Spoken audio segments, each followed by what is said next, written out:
ओम श्री गणेशाय नमः। आप सभी का दिल से स्वागत है। और ग्रुप में अभी सभी के नाम, जूम में भी सभी के नाम प्रदर्शित हो रहे हैं, तो ये बहुत अच्छी बात है। और बहुत लोगों को हमें मजबूरी में ग्रुप में से रिमूव करना पड़ा, क्योंकि वो लोगों को बार बार विनती करने के बाद भी अपना नाम बताने में उनको इंटरेस्ट नहीं था, या कोई मजबूरी होगी उनकी। तो हम उसके लिए क्षमा प्रार्थी है, पर हमारी मजबूरी थी। और ये जब भी मतलब वो लोग अपना नाम के साथ वापस ज्वाइन करना चाहें, कर देंगे, क्योंकि हमें भी इसमें बहुत ही समय देना पड़ा। पहले सबको जोड़ना, फिर उनको सबको रिमूव करना, फिर वापिस कुछ लोग आए, उनको फिर से जोड़ा, ऐड किया। तो बट वो जरूरी था, मुझे ऐसा लगता है, क्योंकि अभी देखिए एकदम जो लोग सीखने के चाहते हैं वही अभी है। कुछ लोग ज्वाइन नहीं कर पा रहे हैं आज। तो मैंने ये कहा था कि अ, ये कंपलसरी कर दिया है कि आपके जूम अकाउंट में पहले साइन इन करोगे आप, तो ही लिंक में से आप ज्वाइन कर पाओगे।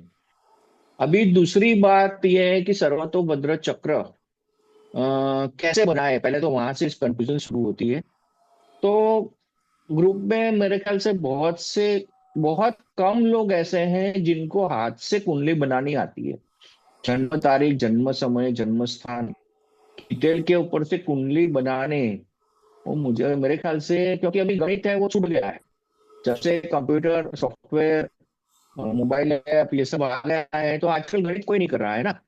हमारे पास जब पहले मतलब कंसल्टेशन के लिए कोई आते थे, तो हम लोगों को हाथ से कुंडली बनानी पड़ती थी पहले। तो उसको जनरली तो हम उस टाइम करते ही नहीं थे, हम कि अभी हम आप डिटेल दे दो, बाद में उनको आने के लिए बोलते थे।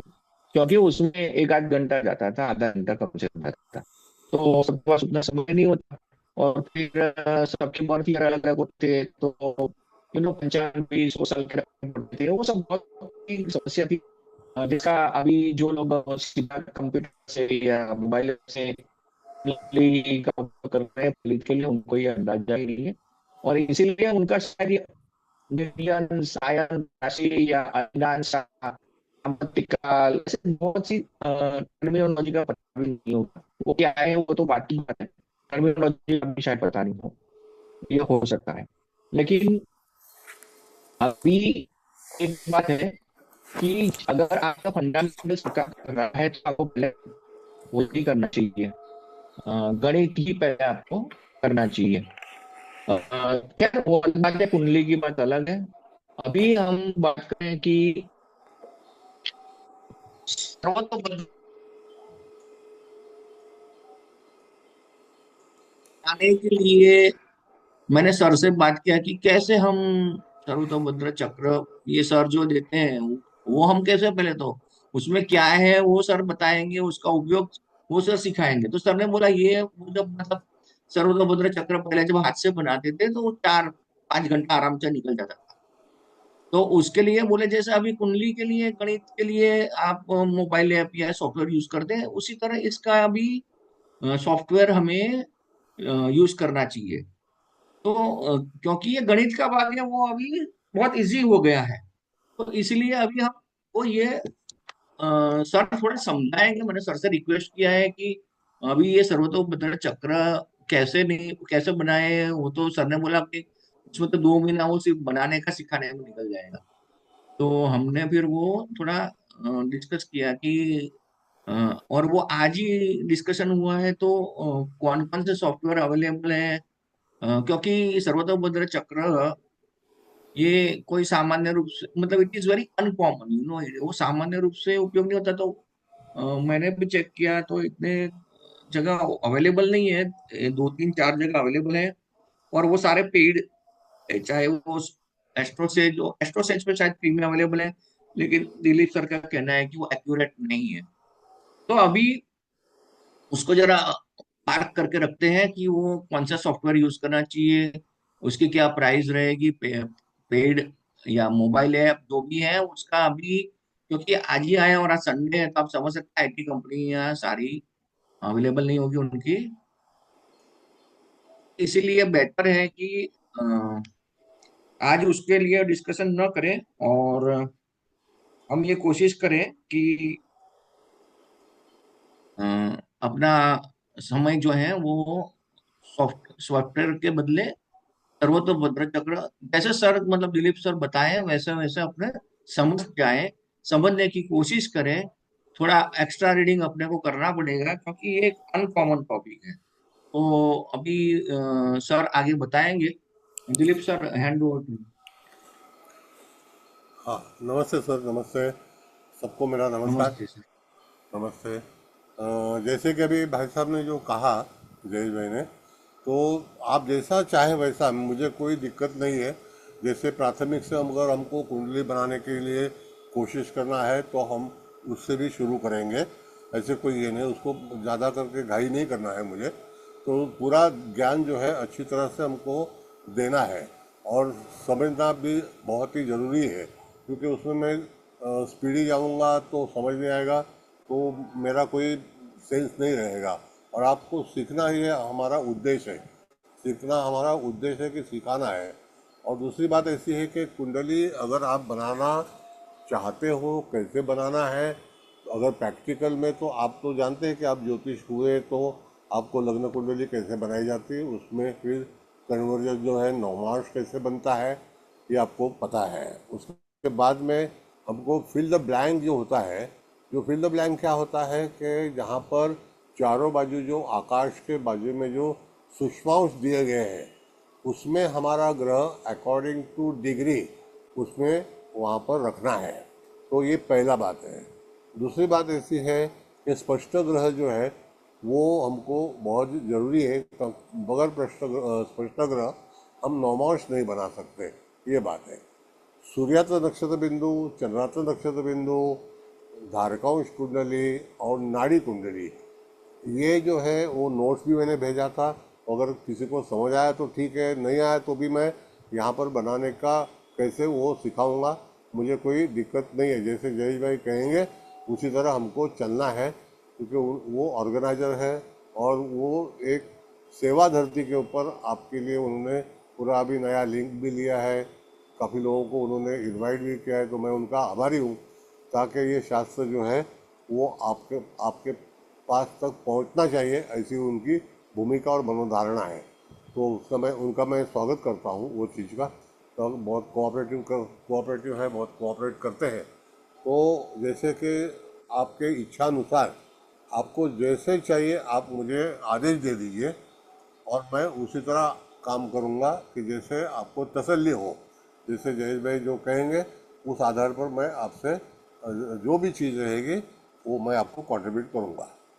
हाँ, बताइए, कोई कोई सर चीज़ है? ऐसा है। हाँ। हाँ जी, हाँ बताइए। सर, ऐसा है कि आप हमें सर्वतोभद्र चक्र सिखाएंगे, लेकिन वो भी अगर मैन्युअली हम बनाने बैठेंगे, किसी का हाँ, प्रिडिक्शन करना हो, कोई हमारे पास आया है, तो यस, उसका अगर मैं बनाने बैठूंगा तो फिर तो मतलब वो उसमें 3-4 घंटा जाएंगे तो वो भाग जाएगा, या फिर वो दूसरी बार बुलाना पड़ेगा, तो वो टेक्निकली इनकन्वीनियंट है। तो टेक्नोलॉजी अवेलेबल है, उसी का ही सही यूज बात है, करेंगे और सोल्यूशन करेंगे उससे। सही तो बात है। अगली अगले जूम मीटिंग तक अपने मतलब या मैक्सिमम एक वीक के अंदर इसका अच्छे से सॉल्यूशन अपने तैयार यस, करके जो भी हाँ अवेलेबल हाँ। होगा, फ्री वाला भी बता देंगे, पेड वाला भी बता देंगे, बाकी उनकी फिर मर्जी है। नहीं, फ्री का तो कोई भी नहीं बगैर है साहब। जो एस्ट्रोसेट में अरे, जो है ना साहब। एस्ट्रोसेज में जैसे फ्री है, हाँ, देखिए ऐसा है, एस्ट्रोसेज में फ्री है बराबर, लोगों को यूज करना है उनकी मर्जी है। नहीं मगर वेद नहीं दिया है ना उसने सर। अरे वो देख, फिर मेंबर को डिसाइड करने हैं। तो सर देखो, मेरी बात सुनिए। देखो, ऐसा लोगों को ये लगे कि भाई हम इसका ये सॉफ्टवेयर वाला ये बताएंगे वो बताएंगे, तो लोगों को लगेगा हमारा उसमें कुछ वेस्टेड इंटरेस्ट है। वही लोगों को वही ऐसा लगेगा कि भाई यस, यस, फिर यस सर, बराबर। तो हम तो मतलब सारे ऑप्शन बता देंगे, जिसको जहां से जो लेना है ले, ना ले उनकी मर्जी है। Yes, correct. गगन जी, अभी मगर क्वेश्चन आंसर नहीं करेंगे, अभी अभी कोई ये डिस्कस नहीं करेंगे, बाद में ही सारे लास्ट में ही क्वेश्चन आंसर स्टार्ट हर एक ने करेंगे। देखिए, जो भी कुंडली हमारे मैं भेजूंगा, तो वो कुंडली का जेरॉक्स निकालना बहुत ज़रूरी है। ये एक स्टार्ट है अपना। पहली समस्या वो है कि हमको कुंडली बनाना चाहिए। वो कुंडली बनाने बगैर हम उसको रीड नहीं कर सकते। और वो रीड करने के लिए आपको जो फार्मूला है वो पूरा के पूरा 100% उसमें मैं कभी कोई कमी नहीं रखूँगा, वो पूरा सिखा दूंगा, आपके क्वेश्चन आंसर भी उसमें दूंगा। लेकिन कुंडली आपको जेरॉक्स करना, आपके हाथ में कुंडली होना बहुत ही ज़रूरी है। और जेरॉक्स निकाल के उसको लैमिनेट करना वो भी ज़रूरी है, क्योंकि वो बार बार कागज़ ख़राब ना हो। आपको हमेशा के लिए उसको इस्तेमाल करने को आना चाहिए, स्टडी करने के लिए। नोट्स है वो सर जी दे देंगे आपको, इंग्लिश है, हिंदी है, जो भी जयेश भाई का बात है वो जयेश भाई आपको प्रोवाइड करेंगे। जो अटेंडेंस है, और एक भी लेक्चर अगर आपका मिस हो गया तो आपका स्टडी जो है वो वीडियो पे सर जी डालेंगे, तो उसमें वो आप देख सकते हैं, कवर कर सकते हैं। समझिए ना। तो अभी जैसे देखिए, ये हमारी कुंडली है, ये एक पुरुष की कुंडली है। तो ये मीन लग्न की कुंडली है। तो मीन लग्न की कुंडली में हम देखेंगे तो लग्न में कोई भी ग्रह नहीं है, तो हमको उससे ही नौमांश हमारा नक्की करना पड़ता है। तो यहाँ पर मीन लग्न को कौन सा नौमांश आया है, तो कन्या नौमांश आया है, बराबर है। तो मीन लग्न को कन्या नौमांश के लिए पहले तो हमको स्पष्ट लग्न जो है वो 60 डिग्री का है, 7 डिग्री। तो मीन लग्न आरंभ होता है कर्क नौमांश से, और उसका तीसरा चरण जो है वो कन्या नौमांश है। तो कन्या नौमांश में जैसे कोई ग्रह रहेगा या लग्न रहेगा, तो वहाँ पर उसका नाम क्या है, तो उसका नाम है सौम्यांश। सौम्यांश। तो ये लग्न जो नौमांश है उसका लग्न बिंदु सौम्यांश में है। सौम्यांश मतलब क्या है कि बहुत ही स्लो, सौम्य, सौम्य गति से चलना, सौम्य गति से प्रतिसाद देना, ये सारी चीज़ों का ये व्यक्ति कैसे रहेगा, तो सौम्य रहेगा, पेशेंस से बात करेगा। और कन्या नौमांश है, बुद्धिजीवी है, और वहाँ से उसकी जो भूमिका है वो विचारवंत की रहेगी, विचार करके ही वो जवाब देगा। तो ये नौमांश उसको बहुत अच्छी तरह से लगा है, ये पहला नौमांश है उसके जीवन का। तो वहाँ पर वो नौमांश जो है हम देखेंगे। तो लग्नेश जो मुख्य कुंडली का अधिपति जो गुरु है वो किस जगह पर है वो हम देखेंगे। तो लग्नेश को बहुत महत्व रहता है। तो वहाँ पर अगर हम देखें तो गुरु कौन सी जगह है, तो गुरु दशम स्थान में है, और दशम स्थान में धनु राशि में है। तो धनु राशि का गुरु अगर हमको ढूंढना हो तो हमको पश्चिम दिशा में जाना पड़ेगा। पश्चिम दिशा में वो मूल नक्षत्र के तृतीय चरण में विचक्षणांश में है। मतलब गुरु बुद्धि का कारक है, बुद्धिजीवी है। तो विचक्षणांश का मीनिंग क्या होता है, तो इंटेलेक्चुअल, मतलब ये इंसान का अगर हम ये करेंगे, फलादेश करेंगे, तो डेफिनेटली उसका अधिपति जो है गुरु, लग्नाधिपति जिसको हम बोलते हैं, वो गुरु सप्तम स्थान में, मतलब वहाँ पर वो विचक्षणांश में आया हुआ है। तो विचक्षणांश जो है वो धनु राशि में, मगर मुख्य कुंडली में वो दशम स्थान में है। तो उसको भी अच्छा नौमांश मिला है।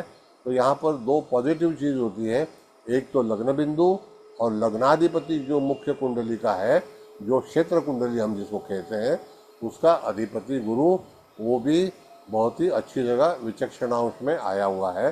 तो वो अच्छे पोजीशन में है, मतलब उसका गुड ये है, रिजल्ट बहुत अच्छा आएगा।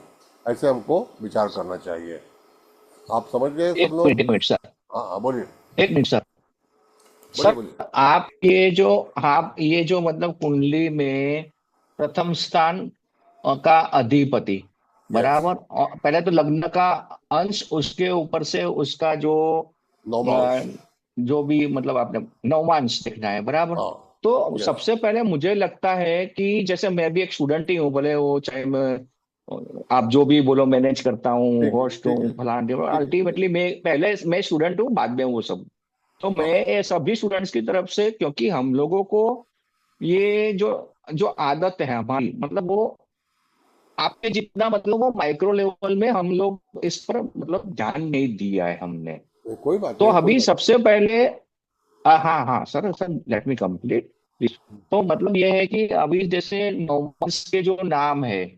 हाँ, बराबर, फिर जैसे नक्षत्र के चारों पद जो है उनके सभी के नाम है, वो यस उसके ऊपर से आप बताते हैं। यस।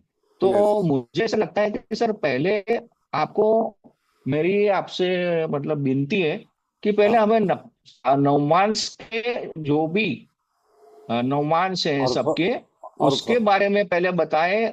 हाँ, और उसके गुण धर्म, उनके जो एट्रीब्यूट्स हैं वो बताएं। हाँ, फिर उसी तरह नक्षत्र के जो भी अपने ठीक 108 है उसके बारे में बताएं। ठीक है। फिर अपने कुंडली के ऊपर आए तो हमें फंडामेंटल्स हमारे स्ट्रांग होंगे सर। कोई बात नहीं, वैसा करेंगे। मुझे कोई दिक्कत नहीं। यहाँ पर हम्म। कैसे है कि जिसको भी हमको जो भी चीज़ डाला है तो उस आधार पर हमको हम्म। विश्लेषण करना है। तो जो भी विश्लेषण हाँ तो सर आवश्यक। जैसे जैसे हाँ, हाँ जैसे सर कुंडली का विश्लेषण करना है तो यस। पहले 9 ग्रह है, 12 राशियां हैं, फिर कौन सा खाना है, कौन सा भाव है, क्या है उसका, क्या मतलब भाव से क्या देखा जाता है, ग्रह से क्या है, फिर वो राशि और क्या, दिशा क्या है, तत्व क्या है, मतलब ये सारी चीजें, बहुत सी चीजें पहले वो फंडामेंटल्स है। अभी कैसे तो कभी वो स्टार्ट करेंगे। हाँ तो देखिए, ये हाँ अश्विनी हाँ हाँ नक्षत्र हाँ है, दिखता है आपको लेफ्ट साइड में। आपके लेफ्ट साइड के अंदर हाँ अश्विनी सर, नक्षत्र दिखता है। तो अश्विनी सही है नक्षत्र सर। जो है, तो वहाँ पर उसका पहला चरण, दूसरा चरण, तीसरा चरण, चौथा चरण। तो पहला चरण जो है जी सर। वो तस्करांश है। उसके बाद हाँ। में तस्करांश मतलब क्या है कि किसी आदमी का गलत काम होना या गलत व्यवहार से हाँ, उसको धोखा होना। मतलब वो तस्कर मतलब चोर। कुछ। हाँ। तस्कर हाँ। मतलब चोर है। हाँ, नहीं मतलब चोर मतलब वो खुद चोर रहेगा ऐसा नहीं है। हाँ उसके लेकिन वो जीवन। चोरी का मतलब वो दूसरे दूसरे के हक का छीन लेगा। नहीं नहीं, ऐसे भी नहीं है। वो depend upon the hmm. Planet. कि अगर समझो अश्विनी हम्म। नक्षत्र के प्रथम चरण में अगर कोई रहता है गुरु, तो गुरु रहता है तो हम्म। गुरु संतति का कारक है, गुरु विद्या का कारक है, हम्म। गुरु सोना का हम्म। कारक है, गुरु धन का कारक है। तो हम्म। शायद ऐसा हो हम्म। सकता है कि जब उस गुरु को वेद लगेगा तो उस समय में वो हम्म। व्यक्ति के जीवन में ऐसी घटना होगी तो उसका नुकसान हो हम्म। सकता है। वो खुद चोर रहेगा ओके। ऐसी उसकी भावना नहीं है। अगर समझो मेष लग्न हम्म। और प्रथम नवमास में अगर किसी का जन्म हुआ तो वो चोरी रहेगा ऐसा हम आरोप नहीं कर सकते। शायद उसके हाँ हाँ ठीक ऊपर है, ठीक। धोखा हो सकता है, उसके ऊपर अत्याचार हो हाँ सकता है, उसकी चीजें चोरी हो सकती है, उसको नुकसान पहुंच हाँ सकता है। मतलब ओके ओके ओके। हाँ। अभी समझो ठीक है। कि तस्करांश में हाँ। शुक्र रहा, तो शुक्र पत्नी का कारक है, सुख का कारक है। तो अगर हम समझो देखते हैं कि हम्म। तुला लग्न आया और सप्तम स्थान में मेष राशि आती है और तस्करांश में शुक्र बैठा हुआ है, it is not permitted, not allowed. तो वो क्या रहेगा, तो उसको वैवाहिक जीवन जो उसका रहेगा वो ठीक नहीं रहेगा। वहाँ पर बहुत कटकट शुरू हो जाएगी, क्योंकि वो पर्टिकुलर नौमास जो है, अभी ये नौमास समझो 12वें स्थान में भी आ सकता है वृषभ लग्न को। समझिए ना। हम्म। तो 12वें स्थान में धन जा हम्म। सकता है, किसी का धन चोरी हो हम्म। सकता है। अगर षष्ठ स्थान में आया हम्म। तो वो वहाँ पर षष्ठ स्थान में उसकी नौकरी की जगह वो करप्शन जो है वहाँ पर उसकी वहाँ पर तकलीफें आ सकती है, वहाँ पर वो पकड़ा जा सकता है। ऐसे भी बात है। उसको शायद वो जो टेबल जी मिलेगा जी, वो टेबल के ऊपर उसको इलीगल काम करना पड़ेगा। ऐसी भावना है। समझ गए। मतलब हर एक अभी सुषमा। फिर हाँ। हर एक हाँ हाँ, सुषमा तो उसका मतलब जो ये है कि मेन। हाँ, बोलिए। तो ये जो उसमें ये कौन सा ग्रह है उधर वो भी इम्पोर्टेंट है इसके साथ हाँ, साथ। यस। अगर समझो राहु और ये रहेगा। कौन से भाव में, हाँ, कौन से भाव और ये में। कौन से भाव में है। यस। हाँ मतलब ये भी साथ में जोड़ना है। Okay yes. ओके। कौन से भाव में समझो कल हाँ। पंचम स्थान में है और किसी इंसान को समझो संतति के बारे में, विद्या के बारे में, फ्रेंड सर्कल में धोखा हो सकता है। हम्म। मतलब समझ एक गए। समझो किसी का फ्रेंड है, वो फ्रेंड उसको चोट पहुंचा हम्म। सकता है, उसका धन लेके जा सकता है। हम्म। वो खुद चोर हो सकता है ऐसा नहीं है। फिफ्थ हाउस समझ जो गए। है। हाँ। तो फिफ्थ हाउस हम क्या देखते हैं, तो रिलेशन देखते हैं, एक्टिंग देखते हैं, कला देखते हैं, एजुकेशन देखते हैं। तो वहाँ पर उसका पूर्णत्व नहीं हो सकता है। फिर वो है भोग्यांश। भोग्यांश जो है, सारे ऋषभ नवमास जो है वो भोग्यांश है। वो बहुत ही अच्छा, मतलब इंसान के जीवन में ऋषभ नवमास के अंदर चंद्रमा का उच्च नवमास है। शुक्र का खुद का नवमांश है। तो यहाँ पर अगर मेष राशि में भी ग्रह रहा, अश्विन नक्षत्र में भी रहा, तो भी वो भोग्यांश जो है वो इंसान को सुख का कारक ही होगा। वहाँ पर कोई गलतियाँ नहीं सकती, वो उपभोग ले सकता है। जितना भी जीवन का उपभोग है वो अच्छी तरह से वो इस्तेमाल कर सकता है। तो भोग्यांश जो है it's one of the best, मतलब कोई बुरा नहीं है। उसके बाद में जी आता जी है जी। विचक्षण अंश। इस इंसान का जो अश्विनी नक्षत्र में, एक तो ये तांत्रिक नक्षत्र है, तांत्रिक मतलब टेक्निकल, टेक्निकल नक्षत्र है। हम्म अगर वो समझो उस टेक्निकल हम्म नक्षत्र में जाता है, टेक्निकल फील्ड में जाता है, तो अगर वो बिंदु विचक्षण अंश में आता है तो उस समय में वो विद्या हासिल करने के लिए उसको कोई बाधा नहीं आएगी। इसके लिए वो विचक्षण अंश में जी जो भी ग्रह रहेगा, उस ग्रह के, हर एक ग्रह के पास अनेक कला होती है, अलग अलग कला होती है। तो वहाँ पर वो उसकी अदाकारी दिखाता है, तो उसको वो बुद्धिमत्ता जो है वो काफ़ी अच्छी रहेगी। ऐसा हम उसको ये कर सकते हैं। तो ये पंडितांश है, मतलब पंडितांश मतलब लीड, जैसे विद्यावान। पंडित हम किसको बोलते हैं? जी तो विद्यावान जो प्रमुख रहता है, बुद्धिमान रहता है, उसको पंडितांश कहते हैं। उसके बाद में आता है धनांश। नो- हाँ बोलिए। जी। हाँ, पंडितांश मतलब नॉलेजेबल पर्सन। नॉलेजेबल, हाँ, पंडित मतलब वेल एक्सपीरियंस, बुद्धिमत्ता का ये है। फिर बाद में आता है धनांश, मतलब ये जो कर्क नवमांश है, ये आर्थिक स्थिति में बहुत बढ़िया योगदान देता है। यहाँ पर धनांश रहता है इस इंसान के, वहाँ पर जो भी प्लैनेट रहेगा, तो अर्निंग ऑफ सोर्सेज जो है, अगर समझो रवि से लेके केतु तक जो भी रहेगा, तो धनांश में उसका पॉजिटिव रिजल्ट आएगा। राहु भी धन देता है, केतु भी धन देता है, मंगल भी देता है, शनि भी देता है। तो कोई ऐसा ग्रह नहीं है कि जो धन नहीं दे सकता है, लेकिन उसको स्लॉट बहुत ही अच्छा आया हुआ है और वो धनांश है। तो धनांश में ये चार चरण जो है अश्विनी के, तो वो तस्करांश जो है, उसके बाद में भोग्यांश है, पंडितांश है और धनांश है। इसमें जो भी ग्रह रहेगा, ग्रह की जो क्वालिटी है, ग्रह की एक्टिविटीज है, उस आधार पर इस इंसान को हमको प्रेडिक्ट करना चाहिए। What is any yes questions? Sir, yes sir. नहीं सर, और ये आप जो भी एक्सप्लेनेशन दे रहे हैं वो सब मेंबर मुझे मैसेज करके पूछ रहे हैं कि ये नोट्स में मिलेंगे ना फिर। हाँ, नोट्स में है, मगर ये वर्णन नोट्स में ठीक रहेगा, है। I doubt. हाँ, हम्म। ये वर्णन हमको सीखना ठीक है पड़ेगा। सर। ओके। हाँ। हाँ, वो बाय हार्ट करना पड़ेगा, लेकिन यस। नोट में अगर मिले तो अच्छा रहेगा, यूं कह रहे हैं सब। नोट्स में तो देखिए अभी नोट्स मैंने भेजा था हिंदी में, तो उसमें दिया हुआ है वो, मतलब बहुत सारांश में है, बहुत कम, एक शब्द में है, लाइन हम्म। में भी नहीं है तो ये। हाँ बोलिए। देखो, वैसे तो सर मतलब क्या है कि नाम से तो पता चल ही जाता है। तो हाँ। काफी चीजों का तो थोड़ा यस। बहुत हमें फिर अपना लॉजिक अप्लाई करना है, और कुछ करेक्ट, कंफ्यूजन होगा तो करेक्ट, आपको पूछ लेंगे फिर। करेक्ट, ठीक है करेक्ट, ठीक है करेक्ट। सर। अच्छा, उसके बाद ओके में सर, भरणी नक्षत्र थैंक आता है। तो भरणी जी नक्षत्र का सर। पहला चरण जो शिव नवमास आता है, भरणी नक्षत्र का आरंभ शिव नवमास से होता है, और वहाँ पर वो है नृपांश। तो नृपांश जो होता है वो, इसके अंदर क्या होता है कि नृप मतलब राजा, मगर ये राजा कौन हम्म सा है? तो स्वपराक्रम से बना हुआ राजा है। अगर समझो कि जो हम्म भी ग्रह रहेगा उसके अंदर, तो सूर्य यहाँ पर ऊंच का होता है और खुद के नवमांश में रहता है, तो सूर्य अधिक बलवान हो जाएगा नृपांश में।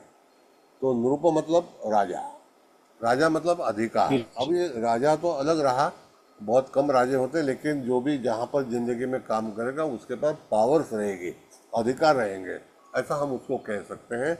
और रवि बलवान रहता है तो इंसान की प्रकृति, इंसान की नज़र, दृष्टि, और ये काफ़ी चीज़, मान सम्मान, जो रिस्पेक्ट है, वो राजा समान हो जाता है। उसके बाद में जो आता है नपुंसकांश। तो नपुंसकांश मतलब जो चीज़ है, कन्या नवमांश है, तो नपुंसक जो होता है, तो जो भी ग्रह उसके अंदर आए, तो उसका जो काम करने का तरीका रहता है वो बहुत ही स्लो और अंडरग्राउंड रहता है। मतलब जिसको हम दूसरे सामने वाले लोग उसको कमी समझते हैं, लेकिन ये लोग बहुत होशियार होते हैं। नपुंसकांश जो है अंदर के दिल से मतलब गूढ़ रीता काम करने वाले लोग जो अपनी शूरता नहीं दिखाते हैं। Got it. तो नंबर ऑफ थिंग, जैसे जिसको जो डिटेक्टिव है या और भी कुछ काम करने वाले हैं, वो लोग फिजिकली काम नहीं करते, मेंटली काम करते हैं। तो फिजिकली काम करना और मेंटली काम करना, उसमें फर्क है, तफावत है। तो उसी तरह यहाँ पर नपुंसकांश मतलब वहाँ पर हम बोलते हैं कि आ तारू काम નથી, તો એટલે તમે જાણી લો કે ભાઈ નપુંસકાંશ એટલે નપુંસકાંશ આ જે ग्रह रहते, जो ग्रह रहेगा वो जल्दी रिजल्ट ना दे पाएगा, उसको समय लगेगा। उसके बाद में आता है अभयांश। अभयांश स्थूल नवमास है हर जगह, तो वहाँ पर अभय मतलब क्या है कि आपको रिलीफ मिलेगा, वहाँ पर आपको सुरक्षित रहेगा। कोई भाई मिस्टेक, अगर किसी आपके पास से मिस्टेक हो गया तो अभय रहेगा, आपको चिंता नहीं रहेगी।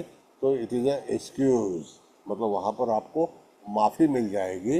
ऐसे तरह का वहाँ पर हम उसको विचार कर सकते हैं कि वहाँ अभय अंश जो है वो उस जगह पर ऐसी तरह की स्थिति जो है वो दे सकता है। अभी यहाँ पर हम भरणी नक्षत्र देखेंगे, तो भरणी नक्षत्र में जो अभयांश है उसके बाद में आता है पापांश। तो पापांश जो है, ये जो लाल मार्किंग किया हुआ सब जो नौमांश है, देखिए लाल कलर का दिखता है ना, लाल पीला लाल इसके अंदर दिखाया, वो निगेटिव है। तो निगेटिव मतलब क्या है कि वहाँ पर अगर कोई ग्रह रहा तो वो इतना अच्छी तरह से फल नहीं देगा। तो ये पापांश है। शायद ऐसा हो सकता है कि हमारे साथ में कोई व्यक्ति गलत तरीके से वो व्यवहार कर सकता है, या तो हमारे पास से गलत व्यवहार हो सकता है। और उदाहरण तौर पर हम देखेंगे तो यहाँ पर वृश्चिक नवमास आता है।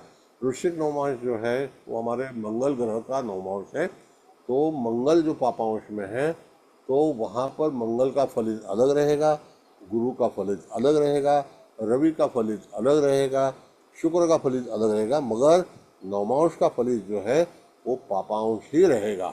वहाँ पर यदा कदाचित आपके विरुद्ध में काफ़ी चीज़ें हो सकती है, वहाँ पर बाधाएं हो सकती है, और आपसे कहीं गलत चीज़ें करवाई जा सकती है आपकी इच्छा के बाद, मतलब इच्छा ना हो तो भी आपसे करवाई जाए, तो ये इसको पापांश कहते हैं। व्यक्ति अच्छा रहेगा तो उसमें भाग ऐसा है, अगर समझो यहाँ पर पापांश में ग्रह है लेकिन लग्न बलवान है, तो लग्न का बिंदु अगर बलवान रहेगा तो वहाँ पर वो पापांश का इतना इफेक्ट नहीं आएगा, क्योंकि अंतर्मन लग्न और चंद्रमा, चंद्रमा जो अगर अच्छे पोजीशन में है तो वहाँ पर इंसान के हाथ से कोई गलतियाँ नहीं हो सकती, क्योंकि विचारधारा बहुत अच्छी रहेगी। ये भी हमको प्रेडिक्शन के समय में लॉजिक यूटिलाइज करना चाहिए। ओके। Yes sir. हाँ, तो ये नौमास का जो फलित है वो इस तरह से हमको देखा जाना चाहिए। आपने बहुत अच्छा किया कि भाई नौमास से हम शुरू कर रहे हैं। नौमास बहुत ही इम्पोर्टेंट है इस सेक्टर्स के अंदर। अभी हम देखते हैं कि तीसरा चरण जो है, जैसे कृत्तिका तीसरा नक्षत्र है, यह नक्षत्र जो है ये पूर्व ईशान्य की ओर पर आता है, पूर्व ईशान्य दिशा। और भरणी नक्षत्र जो है वो उत्तर ईशान्य दिशा है। तो कृत्तिका नक्षत्र का एक चरण जो है वो मेष राशि में आता है, और 3 चरण जो है वो वृषभ राशि में। ये त्रिपाद नक्षत्र है। तो त्रिपाद नक्षत्र का आरंभ जो है ईशान्य दिशा से होता है। तो वहाँ पर ईशान्य दिशा में पहला है धनांश। बहुत बढ़िया, धनु नवमास है वो, तो धनांश है, अच्छा नवमास उसको माना गया है। तो उसमें मतलब आर्थिक स्थिति इंसान की बहुत ही अच्छी रहेगी, इंसान काबिल रहेगा। वहाँ पर उसके गुरु का नवमास है, तो गुरु का जब नवमास में कोई ग्रह रहता है तो वहाँ पर उसको जो भी प्राप्ति होती है वो किसी कृपा से होती है। तो वो कृपा जो है ये व्यक्ति के ऊपर रहेगी, तो वहाँ पर वो अच्छी तरह से अपना जीवन व्यतीत कर सकता है, और वहाँ पर धनांश जो है आर्थिक सक्षम रहेगा। फाइनेंशियल पोजीशन या विद्या, जो भी गुरु के कैरेक्टर्स आते हैं, it is related with the सूक्ष्मांश एंड रिलेटेड विद द नौमांश। दोनों चीज़ जो है वो हमको कैलकुलेट करके, और कौन से स्थान में है वो स्थान को भी, क्योंकि ये जो दिशा है वो ईशान्य में है। तो समझो कि एक व्यक्ति का ऐसे हुआ कि वहाँ पर अगर समझो आप एक आध लग्न बोलिए मुझे जय जी। मेष लग्न। मेष लग्न में तो ये जो है मेष राशि में ही धनांश आएगा, तो लग्न में आएगा। हाँ तो, हाँ तो कुंभ लग्न ले लीजिए। अच्छा ठीक है, कुंभ लग्न के अगर हम देखेंगे तो कुंभ लग्न में मेष राशि पराक्रम स्थान में आती है, मतलब तृतीय भाव में आती है। तो तृतीय भाव में ये लास्ट का भाव है जहाँ पर नवांश चेंज होने का है, ये लास्ट अंश है। तो हम बोलते हैं कि वहाँ पर धनांश है, तो भाई बहनों को वो ज़्यादा करके फलित देगा, मतलब अपने भाई जो रहेंगे। तो यहाँ पर देखेंगे कुंभ लग्न को तृतीय स्थान में ये धनांश आया और उसमें ग्रह रहा, तो देखिए ग्रह रहा तो ही इफेक्ट आएगा, ग्रह नहीं रहा तो नहीं आएगा। तो हमारे पड़ोसी है, हमारा छोटा प्रवास है, हमारा लिखान है, जैसे हम कोई लिखते हैं तो उस आधार पर धनांश जो है वो आर्थिक प्राप्ति देगा और बहुत ही अच्छी तरह से रिलेशन मेंटेन करेगा। तो हमारे भाइयों के साथ में अगर कुंभ लग्न कहा आपने, तो भाइयों के साथ में अच्छा रहेगा। मकर लग्न को अगर हम देखेंगे तो चतुर्थ स्थान में अगर ये आया तो धनांश तृप्ति रहेगी, घर भरा रहेगा, आर्थिक कभी मनाही नहीं है, लेकिन ग्रह आना चाहिए। ग्रह नहीं होगा तो उसका फलादेश नहीं होगा। तो ये चीज़ है। Okay, got it. उसका बाद में यस सर। उसका, हाँ, उसका जो दूसरा है वो मकर नौमा। मैं थोड़ा बोलिए हाँ बोलिए एक बोलिए। मिनट सर, मैं थोड़ा समराइज, हाँ मैं समराइज कर लूँ, थोड़ा इतना डिस्कशन हुआ कोई बात ताकि नहीं। लोगों को थोड़ा, मतलब मेंबर्स को हाँ, एक अच्छा रिकैप बन जाएगा। श्योर। सर ये आपने बताया कि जो येलो कलर अंदर रेड फॉन्ट वाले हैं वो नेगेटिव है, बराबर, हाँ, उनका इफेक्ट नेगेटिव आएगा, बाकी यस का पॉजिटिव है या यस न्यूट्रल है। अभी यस। वो हमें अपना लॉजिक अप्लाई करना है, लेकिन जो नेगेटिव है पहले उनके लिए ऐसा है कि या तो वो हमारे से नेगेटिव पाएंगे या हमको उनसे नेगेटिव, दूसरे से नेगेटिव रिजल्ट मिलेगा। अभी देखिए ऐसा है, मैं आपको बताता हूँ। अगर समझो दशम स्थान में पापांश आया और पापांश में वो हाँ तो चीज दशम आ स्थान, है। हाँ हाँ एक मिनट तो एक मिनट अभी रुकिए सर। दशम स्थान में पापांश है, मतलब कि मेष राशि दशम स्थान में आपने कही, तो नहीं, मतलब ये वृषभ कि राशि, कुंभ कुंभ लग्न को वृषभ लग्न जो है, कुंभ राशि को कुंभ लग्न आएगा तो चतुर्थ में वृषभ राशि आएगी और सिंह राशि, हाँ तो सिंह लग्न को वृषभ राशि आएगी। हाँ हाँ सर, तो वही मतलब मैं थोड़ा कंक्लूड कर रहा था कि जैसे मेष राशि अगर 10वें स्थान में है, यानी कि कर्क लग्न होगा, हाँ। बराबर, तो उस नहीं अंदर अगर वहां पर, हाँ जी, नहीं, एक मिनट बता रहा हूँ। अगर समझो आपने कुंभ लग्न कहा तो कुंभ लग्न को वृषभ राशि, अभी राशि चेंज हो गई साहब, क्योंकि एक नौमान जो है मेष में चला गया और हाँ दूसरा जो, हाँ अपने चलो कुंभ लग्न से ही बात करते हैं, चलो हाँ, ठीक है। तो कुंभ लग्न में तो चतुर्थ कुंभ में लग्न के वृषभ अंदर आएगा। मेष, कुंभ लग्न में मेष राशि जो है वो तीसरे स्थान में है और वृषभ राशि है वो चौथे स्थान में है। करेक्ट। अब मेष राशि में कोई भी ग्रह नहीं है, मान नहीं लो, है, नहीं बराबर, है। और चतुर्थ स्थान में मान लो चंद्र है, और हाँ, चंद्र जो है वो मेष राशि के अंदर ये अश्विनी नक्षत्र के चौथे चरण में है। नहीं, मैं चतुर्थ चांद में कुंभ लग्न को अश्विनी अरे नक्षत्र वृषभ में राशि है। में, हाँ हाँ हाँ, वृषभ राशि में। अंश है। वृषभ राशि के हेलो, अंदर, हाँ वृषभ राशि के अंदर वहां पर कृत्तिका नक्षत्र में आरंभ पापाओं से ही है। हाँ सर वही मैं कह रहा हूँ, तो वहां पर कृत्तिका नक्षत्र है और कृत्तिका नक्षत्र के प्रथम चरण में चंद्र है, कृत्तिका डिग्री के नक्षत्र के हिसाब दूसरे से। चरण में, दूसरे चरण में, पहला ओके, चरण मेष राशि दूसरे में चरण चला गया, में है, दूसरा तो चरण। पहला चरण तो मेष राशि में जाएगा, सही है, तो यस। दूसरे चरण में है वहां पर वृषभ राशि में। तो उसका जो ये नवमास बन रहा है वो है पापाओं। थोड़ा पापांश है, तो पापांश है, इसकी वजह से वो जो रिजल्ट मिलेगा वो रिजल्ट है जो वो नेगेटिव नेगेटिव। मिलेगा, या नेगेटिव। हमको नेगेटिव मिलेगा या हमसे कोई नेगेटिव चीज होगी। यस। ठीक है ना, यही हाँ, अपना इतना कंक्लूड हुआ अभी तक का। यस। यस सर, अभी ओके प्लीज अब प्रोसीड। ओके, अभी देखिए, हम लोग बोलते हैं कि कुंभ लग्नों को चतुर्थ स्थान में वृषभ राशि आती है। मैं उदाहरण तौर पे देता हूँ आपको। अभी जैसे कि अमिताभ बच्चन का कुंभ लग्न है और चतुर्थ में वृषभ राशि आई है, और वहाँ पर वो शनि है चतुर्थ स्थान में, समझिए। जी सर। तो चतुर्थ स्थान में जो शनि है, तो दाखला के तौर पर वो कलावंत है। लग्नेश कहाँ पर है? तो वृषभ राशि में है। तो कला के माध्यम से उसका अच्छा। आकर्षण रहेगा।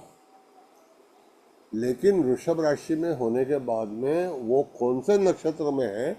तो वो रोहिणी नक्षत्र में है। तो रोहिणी नक्षत्र के चारों चरण जो है वेरी पॉजिटिव है। लेकिन यहाँ पर जो ये है उग्रांश है या पापांश है, वो अच्छा नहीं है। तो कौन सा सूक्ष्मांश है, उस आधार पर हम फल देना चाहते हैं और फल देंगे। तो उसमें से अगर समझो ये पापांश आपको समझ आ गया सबको, मुझे ऐसा लगता है। जी सर। अच्छा, समझो ऐसा हुआ कि लग्न में पापांश आया, आ सकता है, ऋषभ लग्न में जी सर। पापांश आ सकता है। तो आदमी की जी सर। विचारधारा जो है वो अलग रहेगी। मतलब वो हम्म। थोड़ा सा नेगेटिव रहेगा, क्रिमिनल रहेगा, हम्म। दूसरे के बारे में गलत अच्छा। सोचेगा, उसको बहुत समस्या हम्म। आएगी, अड़चन में आ सकता है, काफ़ी तकलीफें हो सकती है। ऐसे उसके रिजल्ट आ सकता है उसके जीवन के अंदर। अगर कल समझो हमको वहाँ से एक आदमी आता है और वो कहता है कि मुझे बहुत तकलीफ में, तो उसकी हम कुंडली देखेंगे तब आपको आइडेंटिफाई करना है कि इसका सूक्ष्मांश कौन सा है। उस आधार पर 3 और 20 कला में ये सूक्ष्मांश गलत आया है, इसके लिए वहाँ पर उसको ये भोग देना पड़ रहा है और उसको तकलीफ आ गई है। उसके बाद में उग्रांश आता है।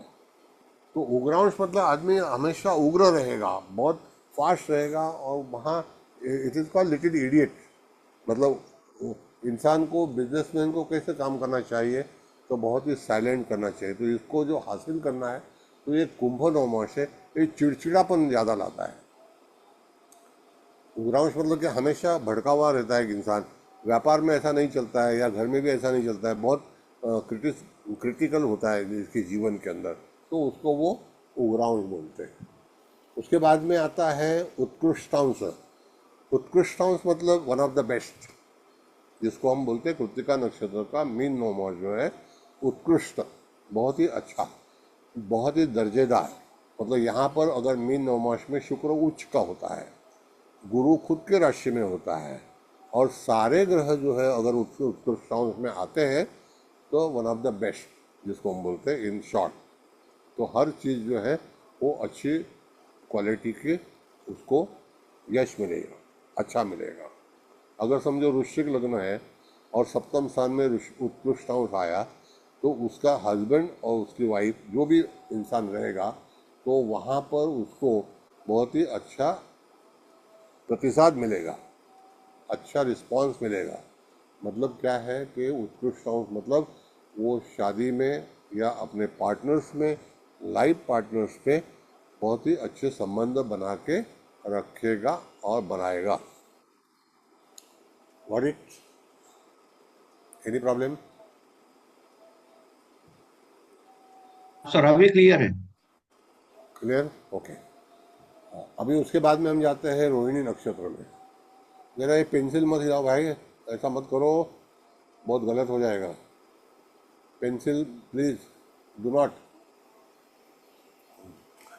उसके बाद में हम रोहिणी नक्षत्र के पास जाते हैं। रोहिणी नक्षत्र जो है वो पूर्व ईशान्य है, पूर्व ईशान्य।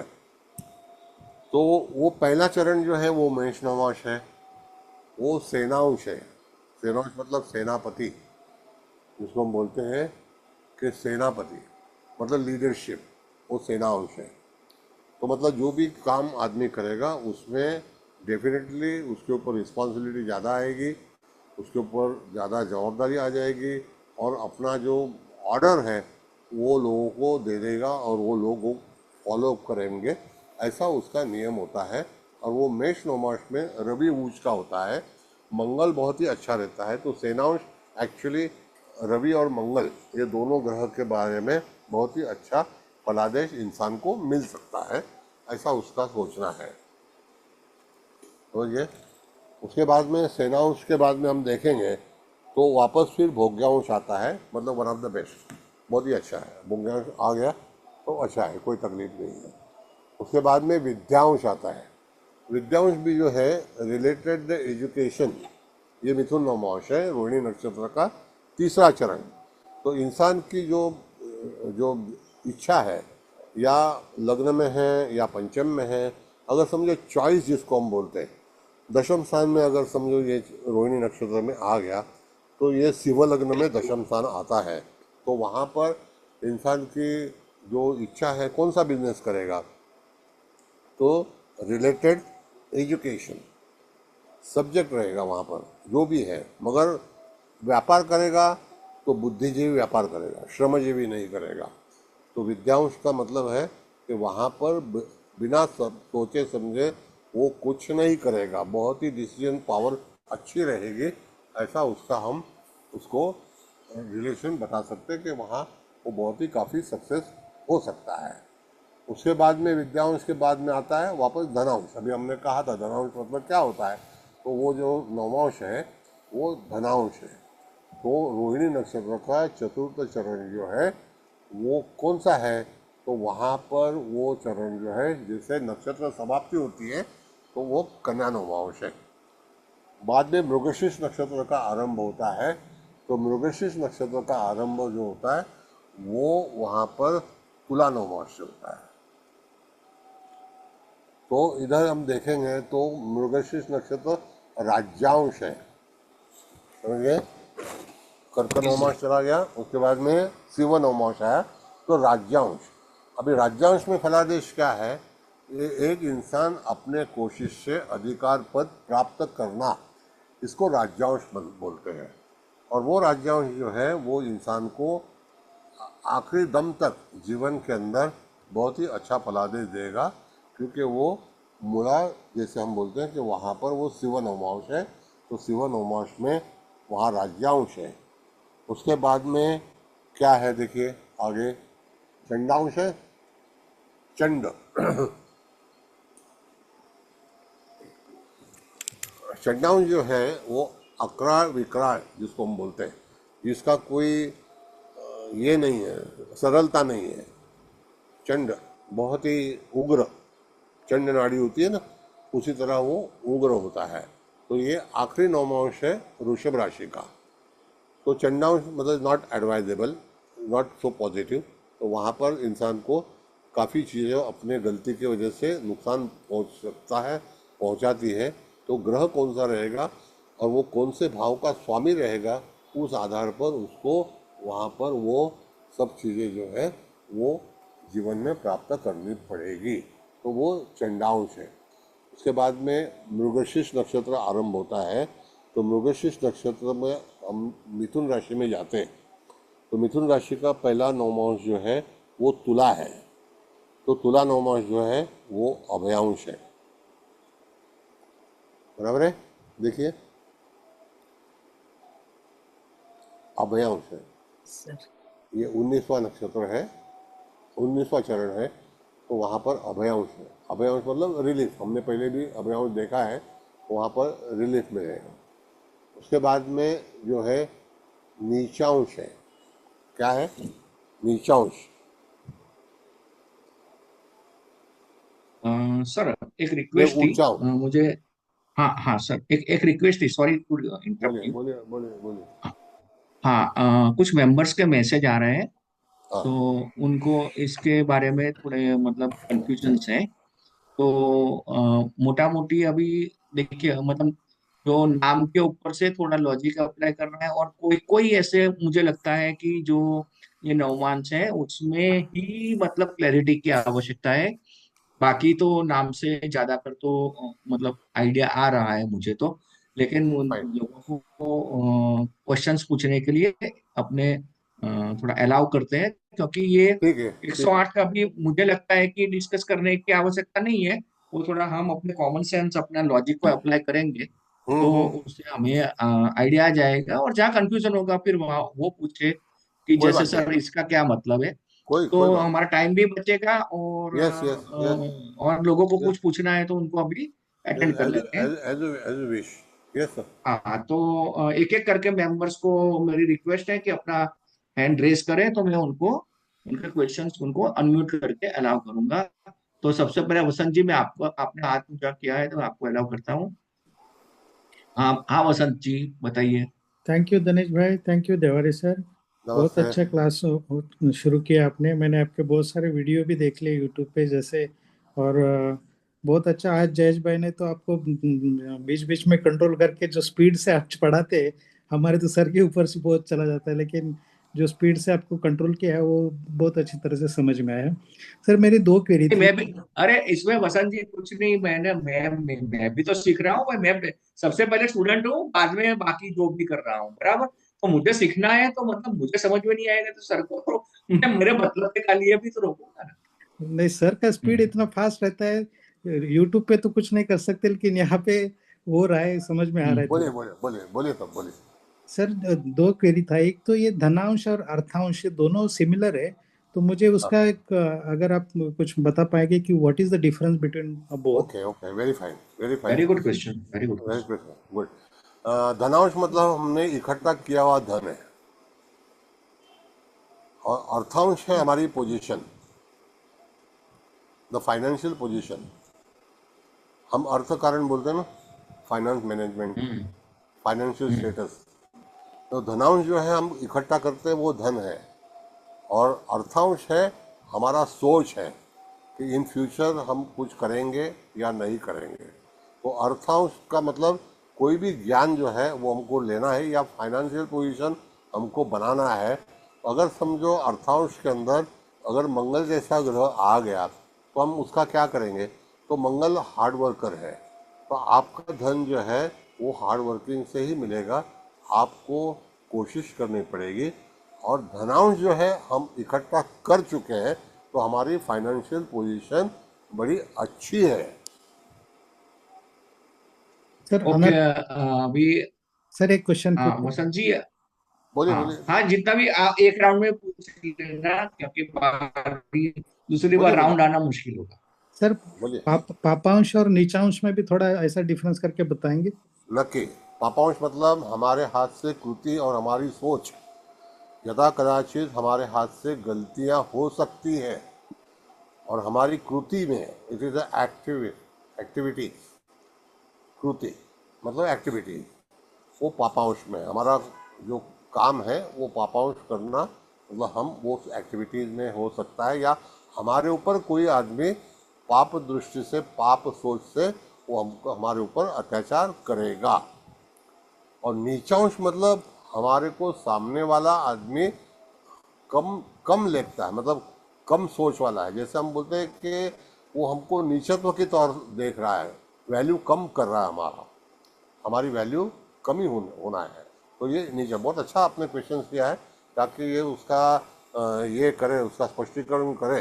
तो वहाँ पर हम देखते हैं, तो नीचांश में हमारा ग्रेड कम हो जाना, या ग्रेड किसी का कम करवाना, या पापांश मतलब उसके बारे में गलत सोचना, या हमारे बारे में दूसरा आदमी गलत सोचना। अभी मैं आपको एक बात बताता हूँ, ये पापांश और नीचांश में, तो पापांश में अगर हम देखेंगे तो यहाँ पर अगर समझो मंगल रहा, तो मंगल रिलेटेड कौन है? तो भाई है। अगर हमारा भाई हमारे बारे में क्या सोचता होगा, तो हमारे बारे में वो क्रूरता देखता होगा, गलत सोचता होगा, इसके उसके दिल में हमारे बारे में पाप योजना शुरू है। और नीचा मतलब हमको वैल्यू नहीं। बहुत से हम समारंभ में जाते हैं, शादीशुदा में शादी में जाते हैं, तो वहाँ पर हमको वैल्यू नहीं दी जाती है, हमको गलत दृष्टि से देखा जाता है, वो हमारा नीचा अंश है। बड़े धन्यवाद सर। धन्यवाद। मैं थोड़ा इसको और भी, मतलब इसमें जो मैं समझा वो सभी मेंबर्स की ओर से रिकन्फर्म कर लेता हूँ। देखो, धनांश मतलब जो हम, मतलब जिसको, जो पैसा हम इकट्ठा करते हैं।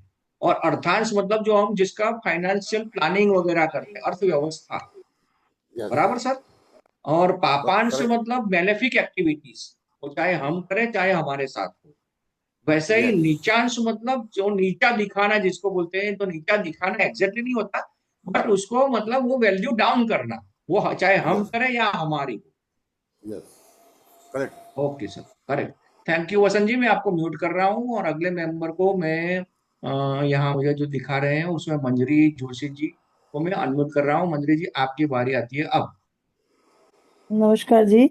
नमस्ते अभी मैं यही नमस्ते। नीचांश और पापांश में पूछने जा रही थी, हालांकि क्वेश्चन आ गया।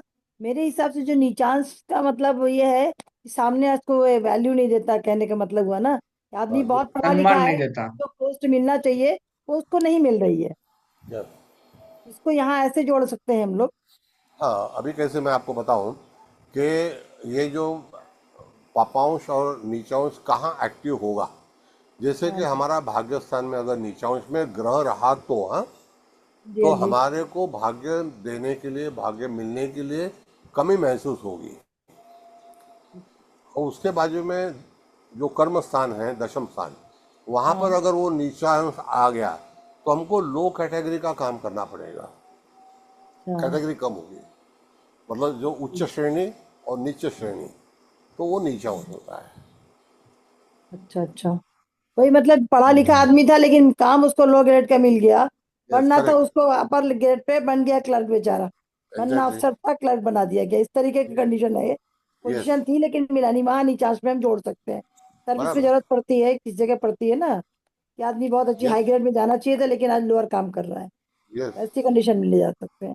और जितने हमारी ये नवमांश है वो 108 नवमांश, तो वो तो वही रहेगा। जैसे मान लिया बृहस्पति हमारा चला गया सिंह नवमांश में चला गया, यानी कि 65वां नवमांश हो गया। वृश्चिक का था, सिंह नवांश में गया, तो 65वां नवांश हो गया। तो यहाँ जो 65वां नवांश होगा उसी नवांश के बारे में हम बता सकते हैं उसको, मतलब सिंपल तरीके से, जैसे हाथ से कैलकुलेट करके करते हैं। अभी अभी कैसे बहन जी मैं आपको बताता हूँ। अगर समझो नीचा अंश में गुरु रहा जी।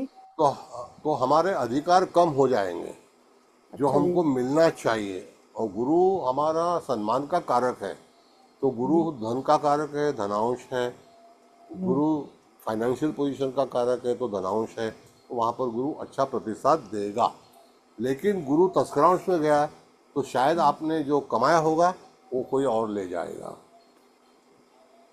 नहीं, जैसे अभी मैं देख रही थी आपने बताते बताते कि जैसे वृश्चिक लग वृश्चिक राशि में गुरु बैठा था दूसरे नवांश में, 4.5 डिग्री का, 4 पॉइंट समथिंग डिग्री था। तो दूसरा 65वां नवांश हो गया वो लगभग, में जा करके 65वां नवांश मतलब सिंह नवांश में जाएगा। वो 10th में चला गया, वृश्चिक लग्न ही है, तो सिंह नवांश में गया तो पांच में चला गया। दैट मीन्स क्या करेगा वृश्चिक, अनुराधा नक्षत्र का पहला अनुराधा चरण नक्षत्र जो में आ है, गया 65वां में, राइट। पहला तो चरण वो है। निपांश में गया, अब निपांश में वो क्या पोजीशन दे देगा इंसान को? पाँच में तो पाँच का नौमांश अच्छा है। तो नौकरी चार में का अच्छा। नौमांश विशाखा का भी अच्छा है, क्योंकि वृश्चिक राशि का आरंभ कर्क नौमांश से होता है। हाँ जी। और उसका विशाखा नक्षत्र का चतुर्थ चरण और वृश्चिक राशि का पहला चरण, हाँ जी। तो वो अच्छा चरण है। और अनुराधा नक्षत्र का पहला चरण भी अच्छा है। हाँ तो जी। अनुराधा नक्षत्र में जो अभयांश है वो भी अच्छा है। और मगर जो वृश्चिक नवमांश है, हम लोग वर्गोत्तम बोलते हैं कि हाँ वृश्चिक लग्न, वृश्चिक नवमांश, तो हाँ इट जी। इज हाँ जी, नॉट बड़ा फेवरेबल। उत्तम भी आ गया, राइट। तो अच्छा हो जाएगा ये। और एक आप और भी बता रहे थे अभी, जो आपने बताया तुला का भरणी नक्षत्र का जो चौथा चरण है, वो भी आपने जो तुला में बताया, और मीन में जाता है जो, मीन में जाने से वहां पर हमारे पुष्करांश भी तो वहीं चले जाते हैं सारे। पुष्कर हाँ नमांश पुष्कर में ही जाता है, वही सारे ग्रह वहीं जाते हैं। तो वो कुछ मिलाकर पोजिशन हमको, प्रेडिक्शन मतलब जनरल प्रेडिक्शन भी करी जा सकती है। नहीं अभी देखिए, पुष्कर नवमांश का जो सिस्टम है वो सर्वतोभद्र चक्र से मेल नहीं मतलब खाता है, नहीं। वो अच्छा अलग अच्छा। है। तो सर्वतोभद्र चक्र हमारे आचार्य ने जो तैयार किया है, जो फैब्रिकेट किया है, उनकी हम्म। जो कल्पना थी, उन्होंने हिमालय के पास बैठ के जो आकाश का निरीक्षण किया, वहाँ पर से उनको जो ग्रह चलता है, तो उनकी अंतरात्मा से उन्होंने शोध किया कि ये ग्रह का मोमेंट वहाँ से है, तो निश्चित अच्छा फल देगा। राइट। ऐसा है। Thank you sir. जैसे बहुत अच्छा। रोहिणी ओके, मैं नक्षत्र आपको है। म्यूट कर रहा हूँ मंजरी जी, थैंक यू। अभी विभा, बोलिए। विभा जी आपको मैं अनम्यूट कर रहा हूँ, आप रेडी हो जाइए।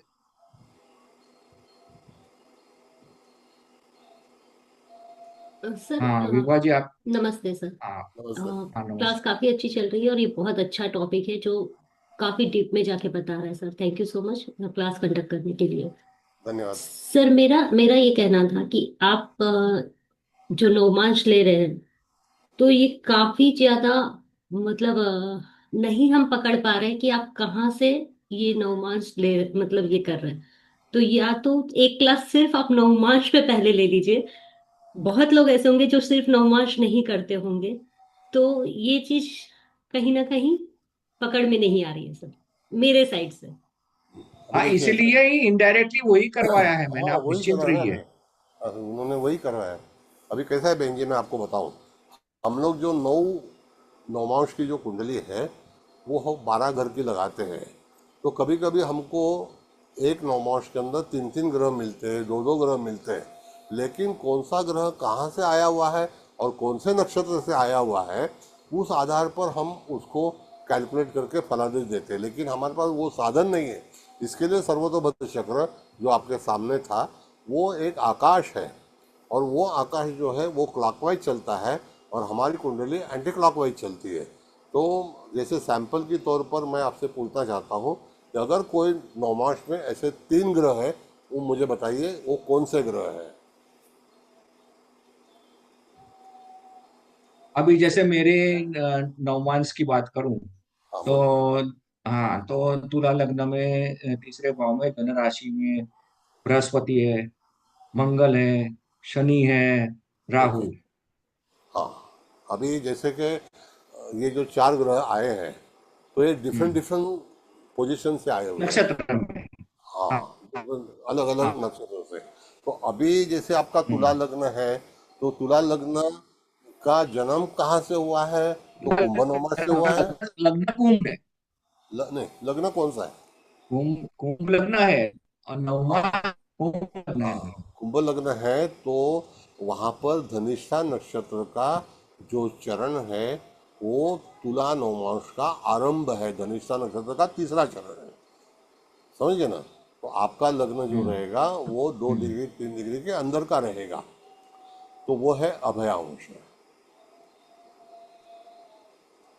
समझिए हाँ समझिए। तो मतलब मैं सबको थोड़ा इसमें ये बताऊं। देखिए हम हाँ लोग जो मतलब नवमांश का उपयोग करते हैं ना, वो D1 चार्ट की तरह यानी जन्म लग्न कुंडली करेक्ट। की तरह नवमांश देखते हैं। लेकिन मुझे आज अभी ऐसा अंदर से ऐसा प्रतीत हो रहा है कि हमको क्या करना चाहिए कि कुंडली में सपोज कि मेरा जो बृहस्पति है वो मुझे देखना है कि वो कैसा क्या करेगा।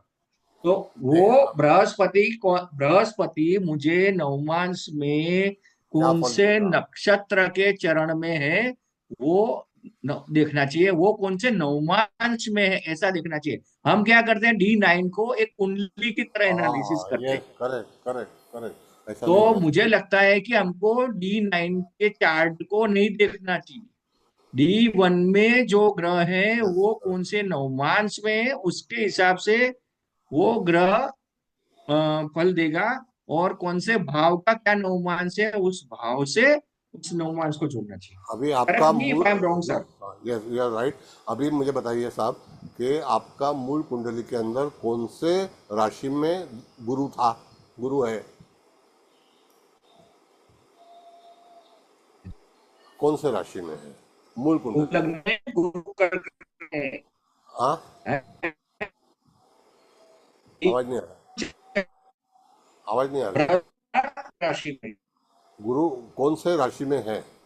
कर्क राशि में। कर्क राशि में है और आश्लेषा हम्म। नक्षत्र का पहला चरण है वो। नहीं सर, एक मिनट में बताऊं तो फिर। कर्क राशि, आपका गुरु कौन से राशि में है? कर्क राशि में है। हाँ कर्क राशि में। अगर वो आपका कुंभ लग्न हो तो वो षष्ठ स्थान में रहेगा, बराबर है। हाँ षष्ठ स्थान में। हाँ। हाँ तो आश्लेषा नक्षत्र का और वो पहला अश्लेषा चरण, नक्षत्र में है। आश्लेषा नक्षत्र का हाँ पहला अश्लेषा चरण नक्षत्र जो के है पहले चरण में। वो धनु नवमास है। वो धनु नवमास है। तो वो कहाँ से हाँ आया? हाँ आश्लेषा नक्षत्र षष्ठ स्थान से आके वो पराक्रम स्थान में बैठा हुआ है नवमांश कुंडली में। हाँ। अब समझ अभी गए? पूरा लिंक बैठा मुझे। Yes. अभी हाँ, तो इसका क्या, अगर मतलब समझो, हाँ, आपका जन्म जो अगर रहेगा, अभी मुझे समझो कोई जातक मेरे पास आया, तो उसका यही होगा, तो मैं क्या बताऊंगा उसे, मुझे क्या बताना चाहिए? नहीं अभी देखिए, गुरु एक तो 67 और 66 में था, एक 55 54 हम्म। में था। तो आपका जन्म 66 हम्म। 65 में है, 66 में है, 67 में है। 67 में, वही बोल रहा हूँ 67 में था। तो 67 में हम्म। गुरु कर्क राशि में था, अश्लेषा नक्षत्र में था। गुरु का आगमन जो हुआ, हम्म। तो अभी it is depend upon two वो धनु नवमास के अंदर और कौन से ग्रह है। बताता हूँ। उसके साथ बैठे हैं मंगल, शनि और केतु। हाँ, तो वो शनि महाराज जो है उस समय में कुंभ राशि में थे, समझे ना, और मीन राशि में थे, कुंभ या मीन। मीन राशि में है मेरा हाँ, शनि, तो मीन राशि में मीन में था। रेवती नक्षत्र का पहला चरण है। हाँ। मीन राशि में रेवती नक्षत्र का पहला चरण।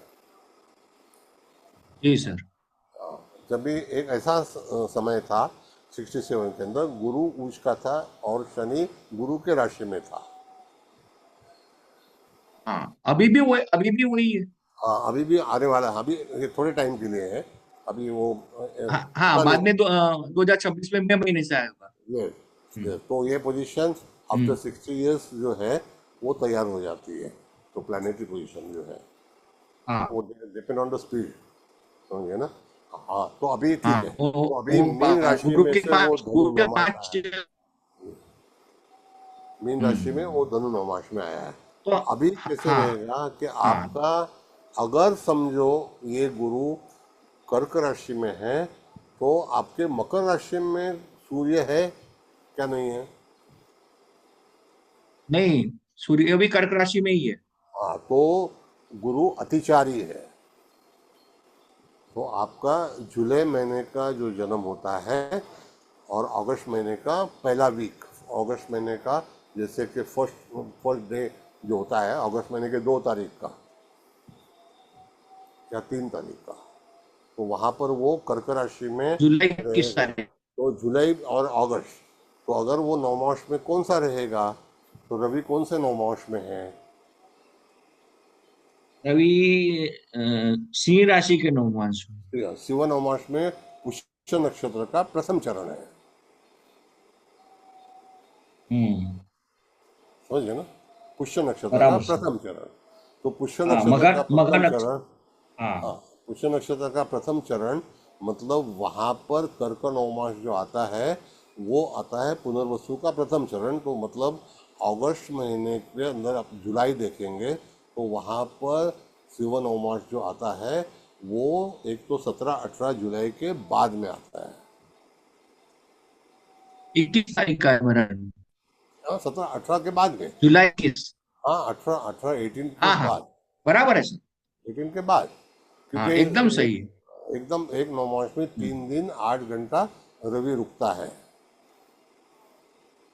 हम्म। 3 दिन 8 घंटा। बराबर है, आपने बताया था। मतलब वो जो आया है हम्म। शिव नवमास, तो एक ही ग्रह, एक ही हम्म। राशि में 2 ग्रह है, लेकिन वो डिफरेंट डिफरेंट नवमास में है और उनका रिलेशन काफी अच्छा है। हाँ। क्यों अच्छा है? एक का शिव हाँ। नवमास है और एक का धनु नवमास है, और दोनों भी पॉजिटिव जी। सूक्ष्मांश के अंदर है। ओ, अच्छा, ये इस तरह से देखना चाहिए। Yes it is. अब मैंने, मेरे हाथ में तो कोई पंचांग नहीं है, लेकिन आई हम्म। नो कि ये ऐसी हाँ हाँ पोजीशन। हाँ। हाँ हाँ हाँ। तो सर, इसीलिए तो हमने आपको गुरु बनाया है सर। नहीं, गुरु नहीं है, मैं एक साधारण इंसान हूँ, लेकिन नेक्स्ट फिर क्वेश्चन भी। लेते हैं। हाँ, बोलिए। नहीं नहीं, हमारे लिए तो गुरु ही है। और ये देखिए, अभी क्लास कब चालू हुई है, जब मेरा गुरु अभी करता है, और अभी ये मतलब आया कि अपना मतलब वो काम यस शुरू करा दिया। Yes yes yes. और अभी गुरु कर्कन हाँ। राशि में कर्कन नवमास में ही है। हाँ जी सर। अभी उस मैं आपको अनम्यूट कर रहा हूँ, गगन जी को।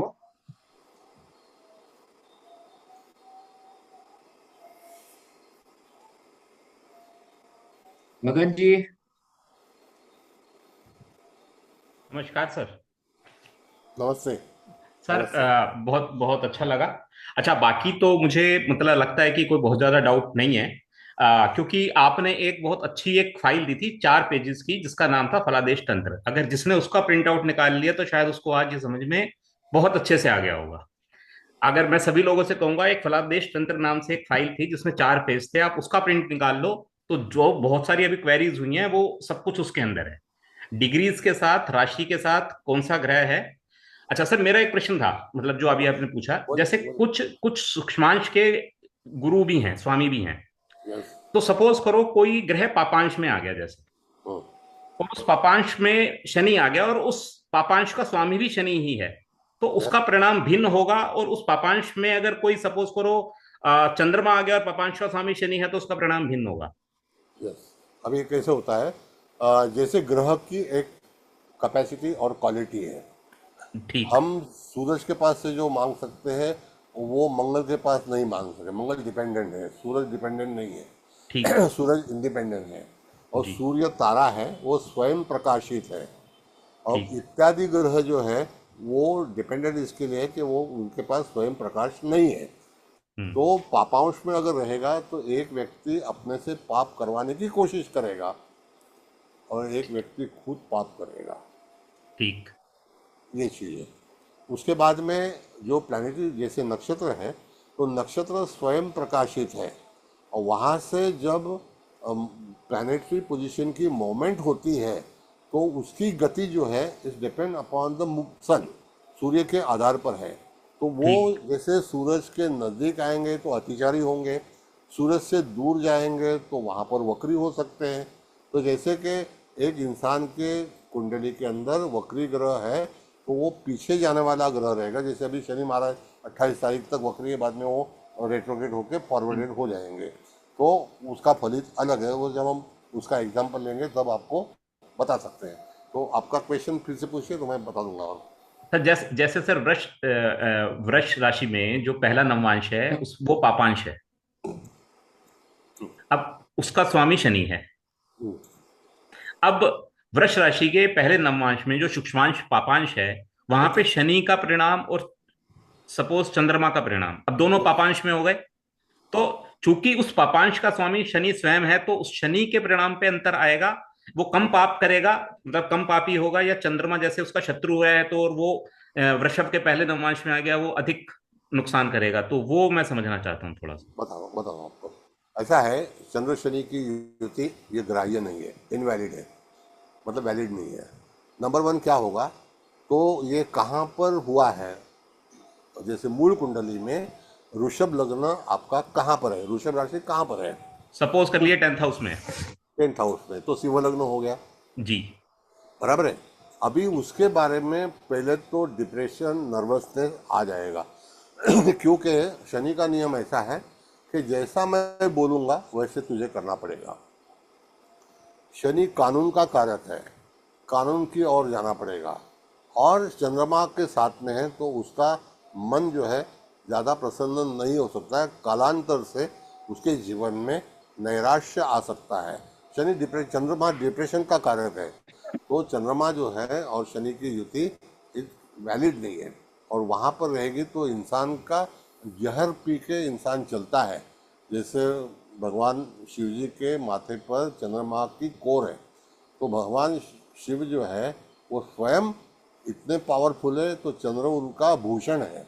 तो उसी तरह ये इंसान जो रहेगा वो वेरी इंटेलेक्चुअल रहेगा, प्रैक्टिकल रहेगा, लेकिन उसके अंदर गुण धर्म जो है वो शनि महाराज के रहेंगे। क्योंकि शनि के साथ में जो भी ग्रह जाएगा तो सारे गुण शनि अपने उसके ऊपर दे देता है, उसके अंडर कंट्रोल बाय सैटर्न। ठीक। नहीं सर, मेरा मेरा यहाँ पे थोड़ा सा, ये तो मैं समझ गया आपकी बात। एक थोड़ा सा अंतर था। सपोज कीजिए जो भी सूक्ष्मांश है, तो सूक्ष्मांश के भी स्वामी हैं जो नहीं, आपने। हाँ, जो जैसे अभी आपने मकर कहा तो शनि स्वामी हो गया। ठीक। अब जैसे सर, वृषभ लग्न का, वृषभ राशि में जो पहला नवमांश है वो पापांश है। यस, अब बराबर। उसका उसका स्वामी शनि है। यस। अब उस शनि अब शनि के मित्र अगर उस पापांश में आते हैं, मित्र ग्रह कोई भी, बराबर, या शत्रु ग्रह आते हैं, तो दोनों के फल में अंतर होगा, निश्चित बता या रहा हूँ मैं। या या या सूक्ष्मांश का अपना प्रभाव रहेगा? नहीं, बता रहा हूँ मैं। ऐसे कि बुध और शनि का मित्र है, शुक्र शनि का मित्र है, बराबर है। जी। ये तीन लोगों की एक टीम है, और राहु भी है। लेकिन शनि केतु को मित्र भी नहीं मानता है, शत्रु भी नहीं मानता है। ठीक। तो वहाँ पर शनि, शुक्र, राहु और बुध अगर पापांश में चलते हैं, तो वहाँ पर कुछ ना कुछ तो भी गलत जीवन में हो सकता है। और वो चीज़ वृषभ राशि, रिलेटेड वृषभ राशि होगी, तो वहाँ पर कुटुंब के अंदर ही, क्योंकि काल पुरुष के अंदर ये धनस्थान आता है, तो वहाँ पर जो समस्या खड़ी रहेगी, समस्या तैयार होगी या निर्माण होगी, वो रिलेटेड अपने कुटुंब के अंदर ही रहेगी। ओके। तभी और हमको ऑल्टरनेट वहाँ पर जाना चाहिए कि जहाँ पर काल पुरुष की कुंडली कहाँ पर आती है। तो वृषभ राशि की काल पुरुष की कुंडली मारक स्थान होता है, तो हमारे कुटुंब में ऐसा व्यवहार होगा कि जहाँ पर वो तकलीफें, नैराश्य हमें प्रदान करेगा। ठीक। तो मतलब कहने का मतलब ये, सूक्ष्मांश के स्वामी का कोई प्रभाव नहीं होगा, पापांश अपना प्रभाव देगा देगा वहां। डेफिनेटली। ठीक, गॉट इट। अभी थैंक यू कैसा सर। है कि एक रेलवे स्टेशन है, रेलवे स्टेशन का जो भी नाम रहेगा, जब भी आप कहाँ रहते हैं मुझे मालूम नहीं है, लेकिन हम बम्बई रहते हैं, जी। तो बम्बई रहते हैं, तो हम बांद्रा में हैं। उसके वहाँ पर 4 प्लेटफॉर्म है, जी। तो 4 प्लेटफॉर्म पे अलग अलग ट्रेन आती है। तो उसी तरह ये वृषभ राशि में कृत्तिका नक्षत्र में 4 प्लेटफॉर्म है, 4 चरण है। जी। वो चरण पे कौन सा स्लॉट में कौन सा प्लैनेट है, उसका प्रभाव हमारे जीवन पर अवश्य रहेगा। Got it sir. अच्छा सर, लाइक दैट। जी सर, जो आपने नोट्स दिए थे आप पूछ उसकी, लीजिए गगन जी, आराम से हाँ, पूछिए। जो नोट्स दिए थे आपने उसकी हेल्प से ना पूरी कुंडली बनाने में कोई तकलीफ नहीं हुई, वो बन गई। सिर्फ 2 पॉइंट पे जो मेरे को क्लैरिटी नहीं आई, एक सूर्यांत और एक चंद्रांत जो पॉइंट थे, वो, चंद्राता नक्षत्र वो, हाँ, वो हाँ अभी क्योंकि, बनाना है, वो बताना है। अभी कैसा है भाई साहब, सूर्यास्त नक्षत्र बिंदु, वो अभी मैं बताऊंगा कि सूर्य हमारे जन्म के समय में किस जगह था, उससे 8वां नक्षत्र कौन सा रहेगा, उसमें वो बिंदु रहेगा। वो बिंदु होते हैं सूर्यास्त नक्षत्र बिंदु, चंद्रास्त नक्षत्र बिंदु, वो बिंदु जी। रहते हैं। वो बिंदु हमारे उम्र के हिसाब के अंदर वो कहाँ लोकेटेड है, और कौन से समय में, कौन सी उम्र में वहाँ से एक ग्रह अगर गुजरता है वो बिंदु के पास है, उसमें भी नवमांश का कैलकुलेशन है। वो नक्षत्र का स्लॉट है पूरा, वो नक्षत्र के अंदर अगर वेद लगता है तो वो बिंदु की एक्टिविटीज स्टार्ट हो जाती है। Okay, got it. जैसे चंद्रात नक्षत्र बिंदु में कर्क नाम का जो बिंदु है वो पहले आता है।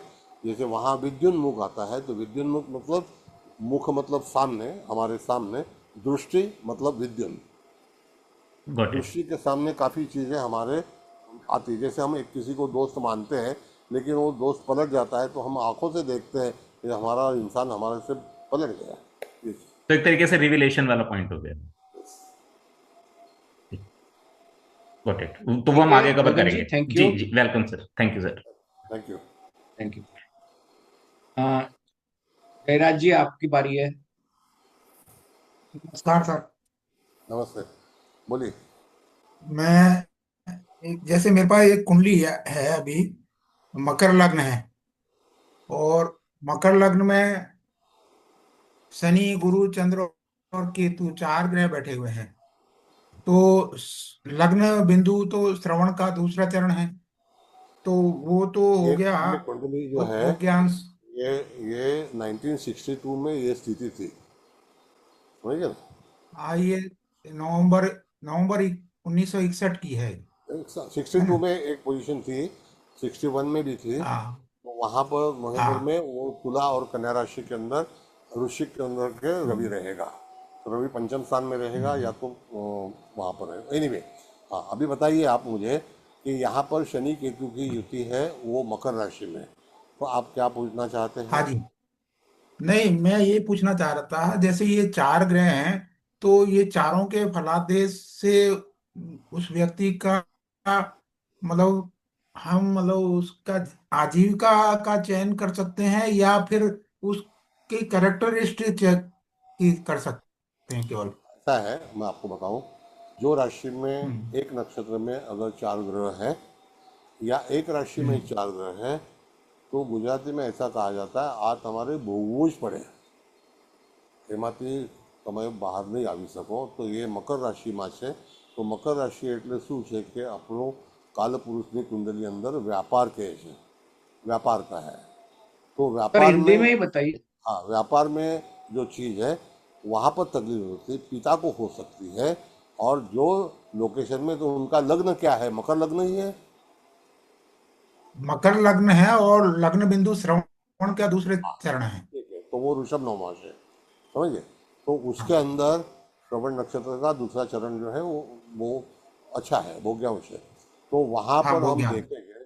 हाँ, तो वहाँ पर उस इंसान को बीमारी हो सकती है, कर्जा हो सकता है, लाइबिलिटीज हो सकती है, काफ़ी कष्ट करना पड़ता है. तो ये पर्सनल प्रिडिक्शन हो गया. हमको सीखना है, हाँ जी. हमको पर्सनल प्रिडिक्शन नहीं करना है, सीखना है. अच्छा. हाँ तो जी. प्रश्न ऐसा हो कि सीखने जैसा हो. हाँ हाँ और यही ओके. मतलब हाँ जयराज किस जी, और हाँ ये जी. बात, हाँ हाँ जयराज जी, एक हाँ आपको और ग्रुप के सभी मेंबर्स को मेरी रिक्वेस्ट है. मुझे हाँ आज और एक मेंबर का भी ऐसा ही क्वेश्चन आया था कि सर एक बहुत ही बीमार व्यक्ति है और उनका सर से कह के आज कुंडली का डिस्कशन कराए. हम यहाँ किसी का पर्सनल कुंडली सर कंसल्टेशन करते ही नहीं है, दिलीप सर बिल्कुल. है ना, वो कंसल्टेशन नहीं करते. पहली बात, हम ये कोर्स क्यों कर रहे हैं? हम यहाँ किसी की निजी समस्या के सॉल्यूशन के लिए नहीं बैठे. नहीं, बराबर सीखने के मेरी साथ कुछ, ही पूछ रहा हूँ. हाँ, हाँ सीखने के सीखने हिसाब के से पूछ हिसाब रहा से था. पूछ, मतलब मैं क्लैरिफिकेशन कर रहा हूँ मैं आपको. मतलब हाँ आपने हाँ पूछा ठीक है, मतलब ऐसा वो जिज्ञासावश पूछा है, समझने के लिए पूछा हाँ है, आपका इंटेंशन मैं समझ सकता हूँ. मैंने भी मेरी हाँ कुंडली के बारे में जैसे उदाहरण के तौर पर पूछा, ऐसा नहीं. अब सबसे पहले तो अब बंदे को अपना ही तो दिमाग में आएगा ना, तो वो नेचुरल है. हम्म, लेकिन हम्म, इंटेंशन ये होना चाहिए सीखना. ये नहीं कि हाँ जी. मतलब डिस्कशन करो भाई, जैसे दूसरे ग्रुपों में करते हैं, कुंडली डाल दी, चलो सब अपने अपनी विद्वता बताओ, वो वाली बात यहाँ नहीं होगी. हम सभी यहाँ सीखने आए हैं, सीखने के हाँ लिए ही बात करेंगे, ठीक है ना. तो ये सभी को मैं ठीक कहता है. हूँ कि मतलब मुझे भी ऐसे ग्रुप में, मतलब आप ये कि ये कुंडली डिस्कस करो, वो कुंडली पे, उसके लिए दूसरे, वो इंडिया में ज्योतिष के बहुत ग्रुप चल रहे हैं, बहुत कोर्स चल रहे हैं, आप कृपया वहां वो कोशिश करें, ठीक है. तो ठीक ये है. एक मेरा ओके. नम्र निवेदन है, ठीक है. ठीक. और आपको कुछ पूछना है जयराज जी? नहीं, मैं यही पूछना चाह रहा था कि ये चार ग्रहों का जो फलित है ना, वो अप- अपन किस तरह मतलब उसको देखें क्या ऐसा है. है बाबूजी, मैं आपको बताता हूँ. अगर हम 4 हम्म, आदमी एक होटल में एक टेबल के ऊपर बैठ के खाना खाते हैं, तो हर एक हाँ की जी. सोच अलग होती है, रिलेटेड द पर्सन. इसीलिए मकर राशि में हाँ जो 4 ग्रह है, it is related to the planet. उसका रिस्पांस और हाँ. रिप्लाई आएगा, बस. ठीक. ठीक सर. ठीक. इसीलिए oh, the characters of the planet, the activities of the planet हमको सीखना चाहिए फर्स्ट. अगर कैरेक्टर्स प्लैनेट के ठीक. नहीं मालूम पड़ेंगे तो हम कभी नहीं सीखते. जैसे कि गुरु का कैरेक्टर गुरु समान ही है, वो हाँ जी. हाँ शनि जी. नहीं दे सकता है, वो शासन है. हाँ हाँ हाँ. ठीक सर. अ, हाँ जयराज जी, जो अपने एस्ट्रोलॉजी के बेसिक प्रिंसिपल्स है उसको पहले अप्लाई तो करना जरूरी है. तो एक्यूरेसी के लिए नवमांश का उपयोग करना है, सूक्ष्मांश का उपयोग करना ठीक सर. है, ठीक है. दिलीप सर, हाँ मैं जी. अगर गलत हूं तो आप प्लीज करेक्ट कीजिए. Thank you. अच्छा अभी हाँ, अच्छा जयराज जी, अभी आपको थैंक यू, आपने क्वेश्चन पूछा. अभी मैं ईरा सिलवान सलवान को अनम्यूट कर रहा हूँ.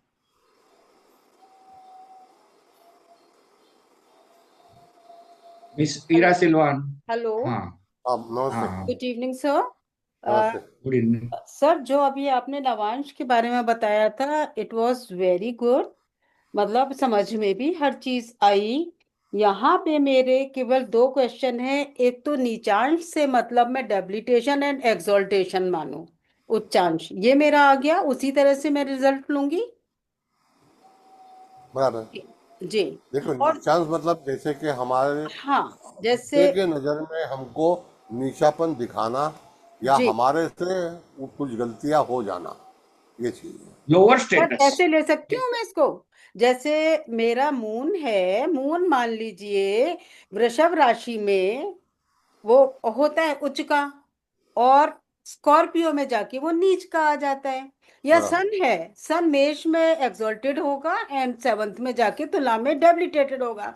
तो जब सन मेरा एक्सॉल्टेड होगा तो इसका मतलब the person will behave like king, but when the sun will be in seventh, तो क्या करेगा वो, अपने से नीचे के लोग हैं उनमें थोड़ा सा मिंगल अप होना चाहेगा। तो मैं इसको इस तरीके से इंटरप्रेट करूंगी ना? Yes correct. अभी ओके। कैसे है मैं आपको बताऊं मैडम, जी ये जैसे आपने पूछा कि भाई नीचांश है और दूसरा कौन सा है, पापांश है। जी। हाँ, तो पापांश मतलब आपके साथ में भी दूसरा आदमी कोई गैर व्यवहार कर सकता है, आपको धोखा दे सकता है, आपके पैसे चुरा सकता है, आपके बारे में प्लान कर सकता है, आपका नुकसान होने की कोशिश कर सकता है। तो ये भी चीज़ें हो सकती हैं। तो कभी कभी क्या होता है कि पापांश में अगर प्लैनेट हो, अभी मैं मेरा तजुर्बा बताता हूँ। मेरे खुद के कुंडली में मेरा राशि है कुंभ, और मेरा कुंभ राशि का स्वामी पापांश में है।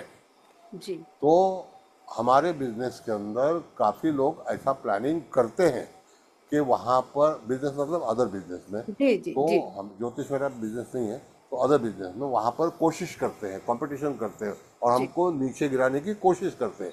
तो दे आर प्लानिंग। तो ये सब चीज़ मेरे बचपन से हो रही है। अभी मैं 75 ईयर्स ओल्ड हूँ, तो लास्ट 65 ईयर मैं महसूस करता हूँ कि मेरे खिलाफ कुछ ना कुछ साजिश चलती है। इट इज़ कॉल्ड पापांश। मैं खुद पाप करूँ ऐसा नहीं होता है। नहीं सर, ये तो मैंने कोरिलेट कर लिया, और पापांश तो मुझे बहुत अच्छे तरीके से समझ में आ गया, क्योंकि कहीं ना कहीं एक चार्ट में बिल्कुल डिपिक्ट हो रहा है, तो इसलिए यस। वो तो मुझे समझ में आ गया। बस मेरा यही पॉइंट था। दूसरा पॉइंट ये था कि जो आपने 17 पेजेस की एक पीडीएफ भेजी है ना, ये जिसमें आपने हर एक ये सूक्ष्मांश के बारे में डिटेल में दे रखा है, तो इसमें आपने अश्वनी, भरणी, कृतिका दे रखा है। कृतिका के बाद फिर आपका रोहिणी मिसिंग है, बराबर। क्योंकि मैं वो भी लेके बैठी थी। तो हाँ, मैं तो पहले तो खोज रही ये थी, खोजने सीक्वेंस। के बाद फिर मैंने दोनों को जो आपने अपने लगा रखी है स्क्रीन पे, और फिर मैंने ये देखा, तो मैंने सोचा शायद मैं आपको बता दूं, जिससे कि ये त्रुटि सबकी समझ में आ जाए कि इसमें रोहिणी मिसिंग है। हाँ, देखिए thank you. Madam. Thank you miss Ira. तो आपने ये सबका हेतु सबके भले के लिए कहा। तो सर से मेरी रिक्वेस्ट है कि अगर वो मिसिंग है तो प्लीज जरा उसको ऐड करके हाँ, हमें मैंने फिर से इसमें शेयर यही कर दें। देखा तो मेरे दिमाग में आया कि लेट मी टेल अभी यू। अभी हाँ, अभी ईरा जी और भी लोगों के क्वेश्चन है और हाँ, दूसरे मेरा मेंबर्स। क्वेश्चन हो गया, बस मेरा यही था। ओके, यही था। Thank you. Thank you sir, thank you so much sir. धन्यवाद।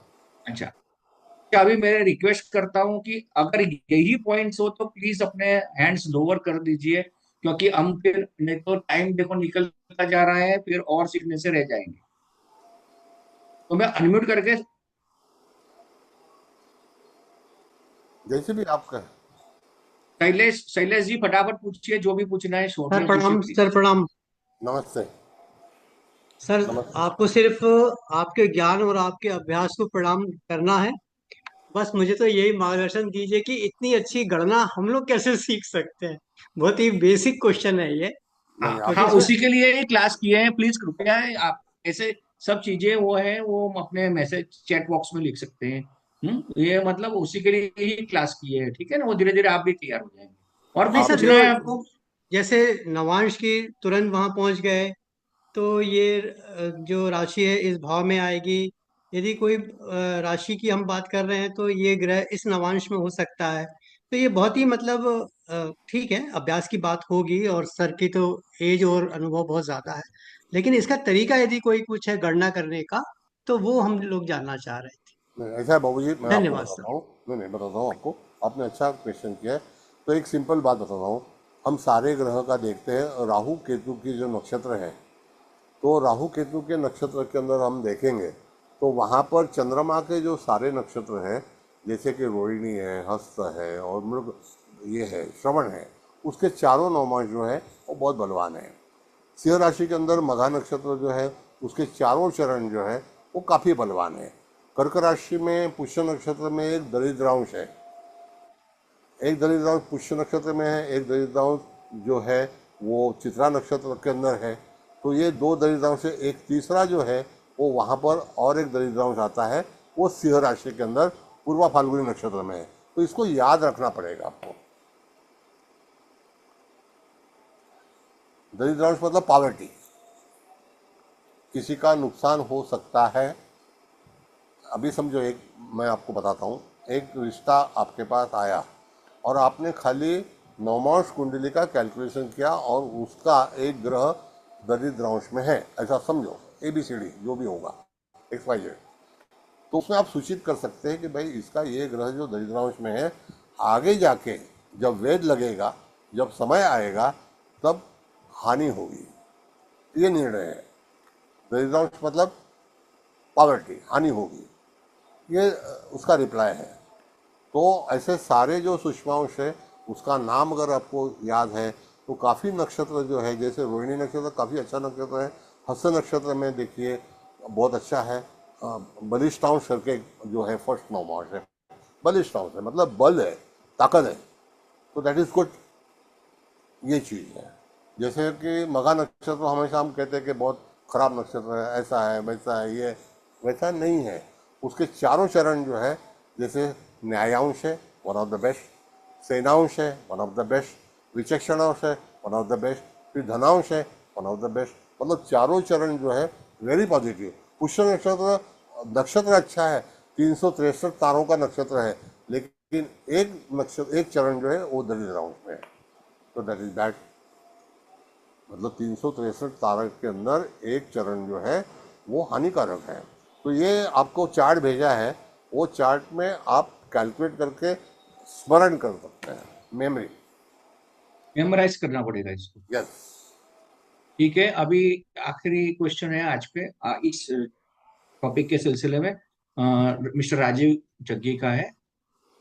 राजीव जी नमस्ते। नमस्ते। सर जी, बहुत ही अच्छी क्लास। पिछली बार मैंने पूछा था कि मेरे इंग्लिश में थोड़ा ज्यादा कन्वर्सेंट हूँ, तो लेकिन आपने जो कुछ पढ़ाया उससे तो मेरा बिना इंग्लिश के काम ही निकल गया। बट जो भी अभी 2-3 लोगों ने बात किया कि कोई 17 पेज की कोई एक आपने एक बुलेटिन डाला था ग्रुप में एंड कोई 4 पेज का डाला था, वो मैं चूंकि लेट ज्वाइन किया था, वो मुझे मिला नहीं। अगर वो मिल जाएगा तो मैं थोड़ा सा अच्छी तैयारी कर सकूंगा। The class is going extremely beautiful. Thank you, thank can you. You share it sir? 17 page 4 page जो भी है, रोहिणी रोहिणी नक्षत्र डाल करके, सो हाँ दैट। हाँ, ऐसा है बाबूजी कि हाँ जी वो सर। जो 4 पेज का जो है ना, उसके अंदर सारे नवमांश का फलित है, हाँ जी। और आगे जाके अगर फलित जो है बिगर लेक्चर्स के फलित आप पूरी जानकारी से नहीं ले सकते, क्योंकि लिटरेचर में काफी मिनिमम है। कोई बात नहीं, जो दूसरों के साथ शेयर किया हुआ है कृपया करके मेरे को भी मिल जाएगा तो प्लीज। थैंक ठीक यू। है, ठीक है, थैंक हाँ, यू। अभी फिर से मैं सर से रिक्वेस्ट करता हूँ कि फिर से जरा उसको ग्रुप में पोस्ट कर दें, ताकि जो लोगों ने मिस कर दिया है वो उसको फिर से डाउन। हाँ, और मेरा कोई भी क्वेश्चन नहीं है, बाकी सब चीज going brilliant. Thank you so much, please continue like this. Thank you Rajesh ji. Thank you, thank you. तो अभी एक प्रणय चौरड़िया जी का क्वेश्चन है। प्रणय चौरड़िया जी, आपका क्वेश्चन ये आज अभी इसके बाद और अभी क्वेश्चन नहीं लेंगे। प्रणय जी प्लीज, आपको जो भी पूछना है पूछिए। सर नमस्ते सर। सर नमस्ते। मैं खाली ये पूछना चाहता था कि जैसे बहुत जन यहाँ पर बिगिनर्स हैं सर, तो जैसे जन्म कुंडली से उसको नवमास में हम लोग ने कैसे ग्रह को लिया और वो कौन से नवमास में जाते हैं, तो एक अगर ये आप इसी चार्ट में एक के जो आपने सयाजी पटेल जी का चार्ट आपने दिया था, तो सभी लोगों ने शायद वो चार्ट लेके रखे, उसमें से आप अगर समझा सकें, मतलब कि ये कुंडली लगन कुंडली में से नवमास में कैसे गया, और नमाज में से वो कौन से जो 108 जो उनके वो है, रिस्पॉन्स है। हाँ यस। वो कैसे गया, तो वो एक बार का सभी को मतलब पूरा तरह से क्लियरिटी हो जाएगी। फिर क्या है दूसरा, बताओ। जैसे कोई भी सवाल भी पूछते हैं ना, तो हम श्योर, लोग को भी श्योर। वो समझ में आ जाएगा वो। एक मिनट, एक मिनट, अभी बताइए मुझे कि एक राशि बताइए कोई भी। सर कोई भी राशि बताऊं तो सिंह राशि सर। Okay fine. कितने डिग्री पर आपको नवमास चाहिए? नहीं सर, अगर मैं ऐसे मुझे निकालना मुश्किल हो कोई जाएगा नहीं, ऐसे। कोई भी देखो 30 डिग्री का एक आप पॉइंट है। बताओ तो सही है, 30 डिग्री का राशि होता है, आप डिग्री बताइए। अच्छा, 26 डिग्री। हाँ 26 डिग्री, 26-40 को नौमांश बदल होता है, तो हाँ। सिंह राशि के अंदर 26वां डिग्री दरिद्रांश है। अच्छा। तो वहां ये पर मैं प्रवीण आपकी वहां पर एक एक मिनट सर, निश्चित मैं इनकी इनकी तकलीफ मैं समझ गया। क्योंकि मैं भी स्टूडेंट हूँ, वो भी स्टूडेंट है, तो हमें थोड़ा ज्यादा समझ में आ जाता है। ऐसा है, प्रवीण जी ना आपका नाम? प्रणय प्रणय, जी, प्रणय। प्रणय जी। प्रणय जी। हाँ या। प्रणय जी, ऐसा है कि एक नक्षत्र राशि में 2.25 नक्षत्र होते हैं। हम्म। एक नक्षत्र जो है वो 13 डिग्री 20 मिनट का होता है। हम्म। ठीक है। अब हम्म। आपने 26 डिग्री पूछा, मतलब दूसरा नक्षत्र कितने पे आएगा? 13-20, फिर 13-20 मतलब 26 डिग्री 40 मिनट पे आएगा। यस आपने बताया 26 डिग्री बराबर, फिर दूसरे नक्षत्र के अंतिम चरण में आया। तो करेक्ट। सिंह नक्षत्र में दूसरा चरण कौन सा आएगा, ये आपको पहले ध्यान है? हाँ वो जो है न्यायांश है, सर वृषभ वो नौमांश। नहीं याद में नहीं नहीं सर है, सर मालूम सर, मालूम। एक मिनट रुकिए रुकिए सर, रुकिए रुकिए, हाँ मैं इनको इनसे हाँ हाँ, जानता नहीं है। ठीक है। हाँ, सिंह नक्षत्र में दूसरा नक्षत्र कौन सा है, पहला कौन सा आएगा, चलिए वो बताइए। सर वो मुझे याद नहीं है सर, वो चीज मुझे वो हाँ सॉफ्टवेयर से इसीलिए करता हूँ आप इसको। इसे, हाँ मैं आपकी समस्या समझ गया कि सिंह नक्षत्र में पहला नक्षत्र कौन सा आता है, फिर दूसरा कौन सा आता है। वहां आपको मतलब फंडामेंटल्स नहीं है। एग्जैक्टली। हाँ तो अभी है ना, पहले आपको हर एक राशि के अंदर 2.25 नक्षत्र है। वो 2.25 नक्षत्र के 4 चरण है, समझे? तो वो सर 9 जो है वो नवमांश है वो राशि के। करेक्ट। तो ये आपको, ये इस तरह से मैं आपको लॉजिक बता रहा हूं इसका। तो आपको राशि के नवमांश और नक्षत्र को पहले क्लियर करना पड़ेगा। करेक्ट। वो मैं समझ गया सर। वो एक्चुअली आ जाता है, वो मैंने बाय हार्ट नहीं किया उस चीज का। वो आजकल वो करना सॉफ्टवेयर में पड़ेगा, मिल जाते हाँ। हैं। एक एक मिनट सर, मेरा कहने का ये है कि ये जो कौन से इसमें आया है, जैसे आपने पापांश बोला, अभिषयांश बोला, नपुंसकंश बोला, नृपांश बोले, तो वो किस में आया है, वो कैसे एक बार निकालने का, ये जो वो इसमें आपके पास चार्ट समझा भेजा है दीजिए। भाई साहब, मैंने chart, it is already provided. Okay it is okay. Already provided. वो तो मैं है, इसमें मेरे सामने है वो चार्ट, तो चार्ट मेरे पास है, लेकिन इसमें से एक बार आप समझा देते तो वो ज्यादा क्लियरिटी मिल जाती है एक बार में। ऐसा है भाई एक मिनट। साहब। हाँ बोलिए बोलिए सर। सर, हाँ, बोलिए जयेश भाई प्रणय बोलिए। प्रणय जी, आप सॉफ्टवेयर यूज करते हैं बराबर? हम्म। हेलो। हाँ हाँ, हाँ सर। सॉफ्टवेयर में ग्रह कौन से राशि में, कौन से नक्षत्र में, कौन से चरण में है, हाँ वो वो लिखा है वहाँ। अभी मैंने लैपटॉप ऑन नहीं किया है, वो चार्ट खाली सयाजी पटेल जी का चार्ट ही मेरे सामने है। Okay okay okay. कोई बात नहीं, तो आपको वो नक्षत्र का कौन सा चरण, वो चरण का नाम यहाँ पर है। तो सर जो एग्जैक्टली। बोलते हैं ना करेक्ट। पापांश न रूपांश न, वो हाँ। नक्षत्र के चरण के नाम है। अच्छा। तो ठीक है आपको सर। सॉफ्टवेयर के ऊपर से, आप जब कुंडली किसी की भी आप, जब आप एक एस्ट्रोलॉजर हो, मैं ये मान के चलता हूँ, बराबर ना, correct me if I am wrong. तो आप हाँ। एस्ट्रोलॉजर हो, आपके पास कोई जातक आया, अभी आपको उसका कौन सा सूक्ष्मांश है वो जानना है, तो आपको सॉफ्टवेयर में क्या देखना है कि भाई उसका, जैसे सूर्य है, सूर्य कौन से राशि में, कौन से नक्षत्र में, कौन से चरण में, कौन से चरण के ऊपर से उसका सूक्ष्मांश कौन सा है। वो सूक्ष्मांश जो है, यानी कि वो जो नवमांश जो है, उसके आधार पर सर मतलब सिखा रहे हैं हमें कि हमें क्या प्रिडिक्शन करना है।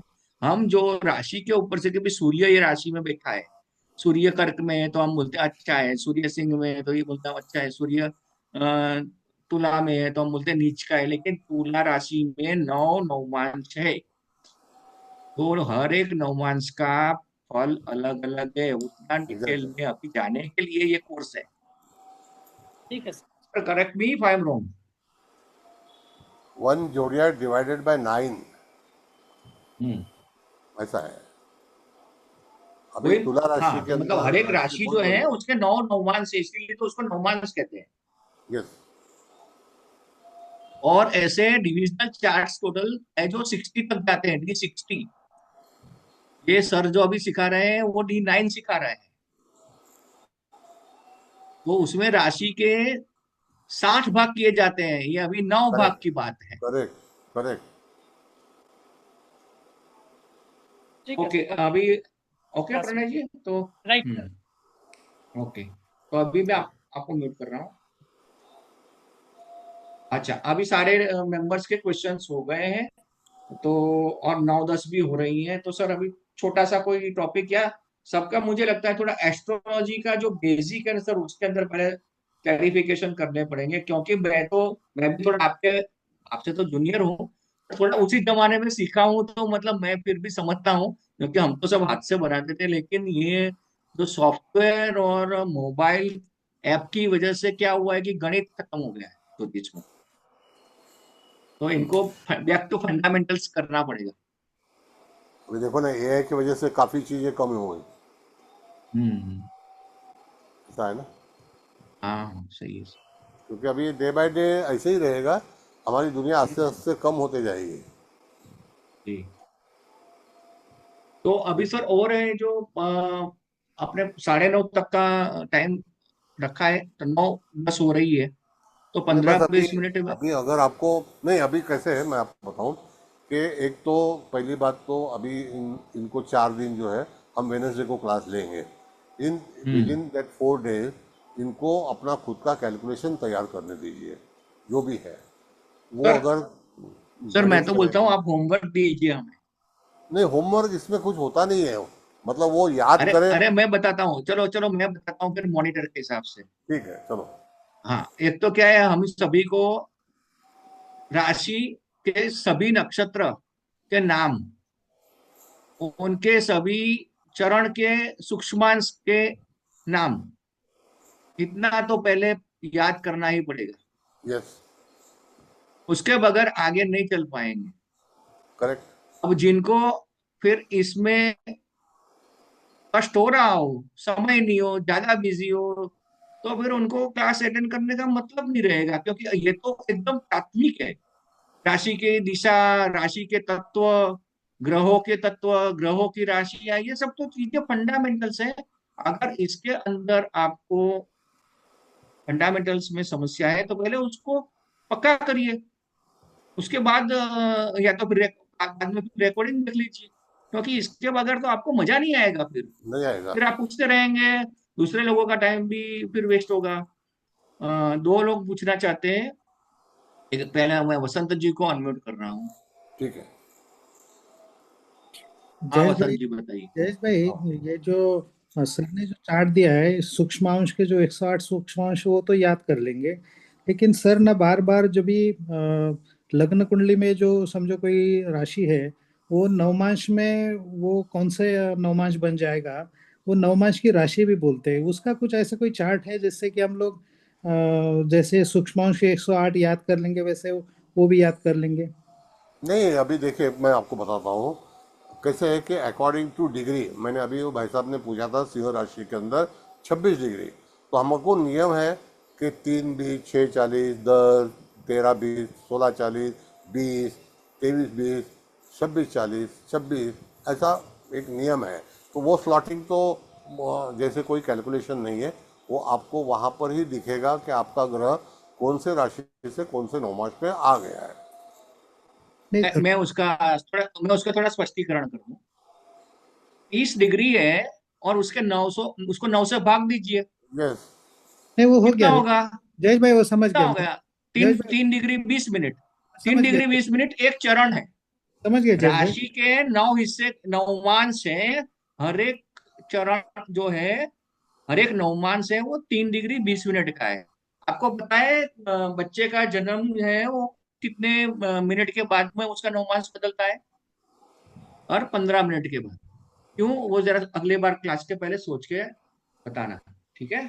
जयेश भाई, मेरा क्वेरी वो हाँ, नहीं था, वो समझ गया मैं। 3 डिग्री 20 सेकंड के बाद हर पद बदलता है, चरण बदलता है नक्षत्र का, नवमांश बदलता है, नवमांश बदलता है। नवमांश होता है।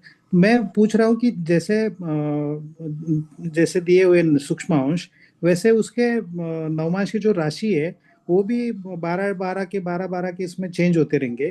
तो उसमें कोई ऐसा है कि कौन सा सूक्ष्मांश का कौन सा राशि रहेगा करके नवमांश में? वो दिखाया ना चार्ट में, दिखाया ना साहब, अकॉर्डिंग टू चार्ट जो आपको ग्रीन ब्लू कलर का दिया है ना, वही है उसके अंदर। उसको आपको थोड़ा सा कैलकुलेशन करना पड़ेगा, समझ गए ना।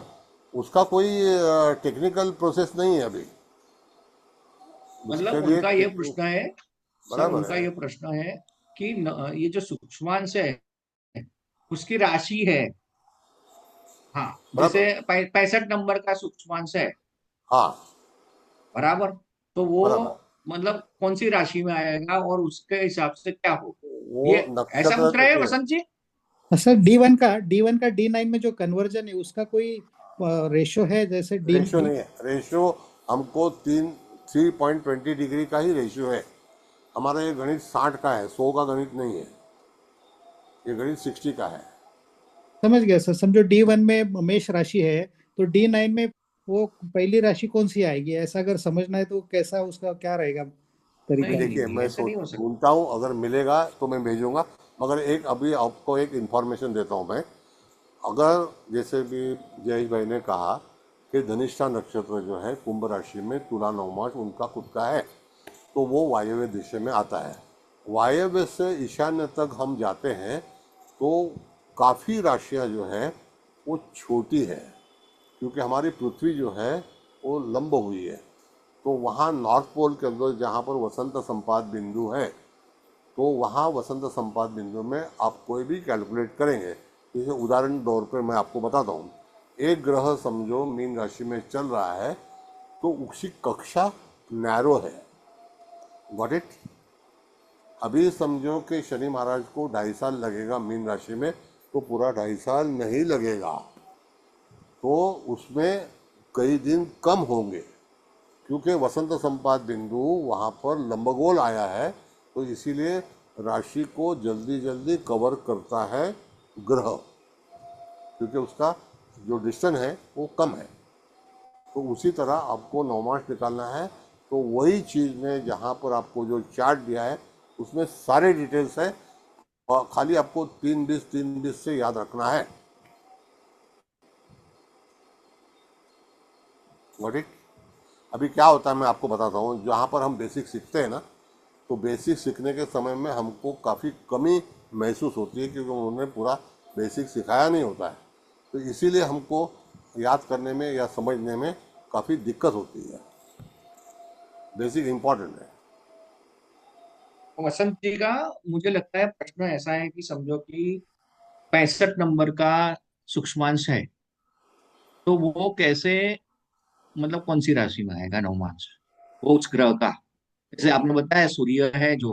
65 डिवाइडेड बाई 4 करो, मतलब हम्म 4 को भाग जाता है तो 16 आता है, तो 16वां नक्षत्र में आएगा। 17वां नक्षत्र, 17वां नक्षत्र कौन सा है? अश्विनी से 17वां नक्षत्र कौन सा है, समझ गया? तो नक्षत्र तो समझ में आ गया सर, नक्षत्र बस। तो समझ में आता है, बट तो मैं वो राशि नहीं समझ पा रहा हूँ, राशि कैसे? नक्षत्र के चरण के ऊपर से राशि निश्चित होती है ना वसंत जी। अच्छा, वो उसे उल्टा कर लेना। Okay okay okay. हाँ हाँ हाँ, नक्षत्र। तो आपको मैं पूछूं कि अश्विनी नक्षत्र कौन सी राशि में, तो आप फटाक से बताना चाहिए कि मेष हमेशा। राशि। हाँ, अच्छा अच्छा, हाँ वैसे वो। ओके हाँ ओके हाँ, ड्यूअल रिलेशन देखना है। Okay okay okay okay. Thank you thank you. ठीक है। हाँ, थैंक अभी यू। मंजरी जी, आपको मैं अनम्यूट करता हूँ। ये देखिए, गिने चुने लोग ही बार बार पूछ रहे हैं, सर ऐसा मुझे लग रहा इसमें है। मैं देख रही थी आपका ये जो नवमांश कुंडली बनी है, आपने जो चार्ट भेजा था, उसमें केतु के सामने भोग्य और ये सौम्य नपुंसक, ये क्या चीज़ लिखा है? ये पांच वाला ही वही वर्ड है क्या? यही है नपुंसकांश, मतलब वही है। मतलब वही वर्ड यहाँ लिखे हैं, लग्न के आगे सौम्य लिखा है, हाँ हाँ हाँ, नपुंसक के वो आगे उसका उसका नपुंसक, उसका कैरेक्ट शॉर्ट में कैरेक्ट शॉर्ट लिख कैरेक्टर रखा है, लिखा है। कैरेक्टर शॉर्ट लिखा है, करेक्ट। मतलब अच्छा अच्छा, ग्रह वही बना दिए, किसमें ज्ञान ताकि वाला वो हमको लिखा है। हमको पढ़ने में दिक्कत ना हो, ओके, फलादेश में दिक्कत ना हो, इसके लिए वो क्लब किया हुआ है। अच्छा जी अच्छा जी। तो हम लोग को जैसे ये आपने जो चार्ट दिया है, इसी चार्ट में अपनी या किसी की भी जो कुंडली सीखना है, तो उसमें पूरा चार्ट एक हमने ब्लैंक भी खींच रखा है, आपने ब्लैंक में भेजा था किसी ने, यस उसे बनाकर देख करके उसको आगे जाकर चेक कर जा सकती है। यस यस, सर ऐसा एक है। चीज इसमें, ठीक है सर, हाँ चल, बताइए। ठीक है ठीक है, नहीं नहीं वही नहीं, मैं पूछ देख लीजिए, रही टाइम थी, है। थोड़ा सा ये लगा कि हमने लगा तो सेम ही है, मैं कोई गलत तो नहीं समझ रही हूँ, स्टार्टिंग गलत हो जाएगी तो आगे भी एक्चुअली हम लोगों ने तो सर आज से 25 साल पहले सीखा था। मैं तो रिटायर्ड 5 साल हो गया मुझे भी। मैंने हाथ से सीखा है लग्न बनाना भी, वो भी तो समझ में तो मुझे हाँ, आ रहा है इसीलिए पूरा। आपका फंडा, हाँ इसीलिए फंडामेंटल्स क्लियर है आपके। हाँ जी, हाँ जी, वो तो इतने सालों से कर ही रही हूँ। मैं तो खाली प्रिडिक्शन करती थी, बाकी कुछ नहीं कर रही हूँ। सर्वथा मात्रा का एक शौक था, मुझे अच्छा लगा। थोड़ा बहुत समझ में आ रहा था पूरे ऊपर से, अभी क्लियर आने लग गया। और मुझे लगता है मुझे समझ में हम्म। आ जाएगा, आप जैसे पढ़ा रहे हैं। बेसिक समझ में आया, और बहुत सही अच्छा। बात है सर। अगर बेसिक हमको नहीं आएगा, बेसिक नॉलेज ही नहीं होगी, तो आगे तो कोई समझना फायदा नहीं, सरल तो मत सकते, तो बहुत ऊपर से चला मुश्किल है, जाएगा। बहुत सर मुश्किल कल है। 300 थे, आज हमारे यहाँ 67 लोग बचे हैं।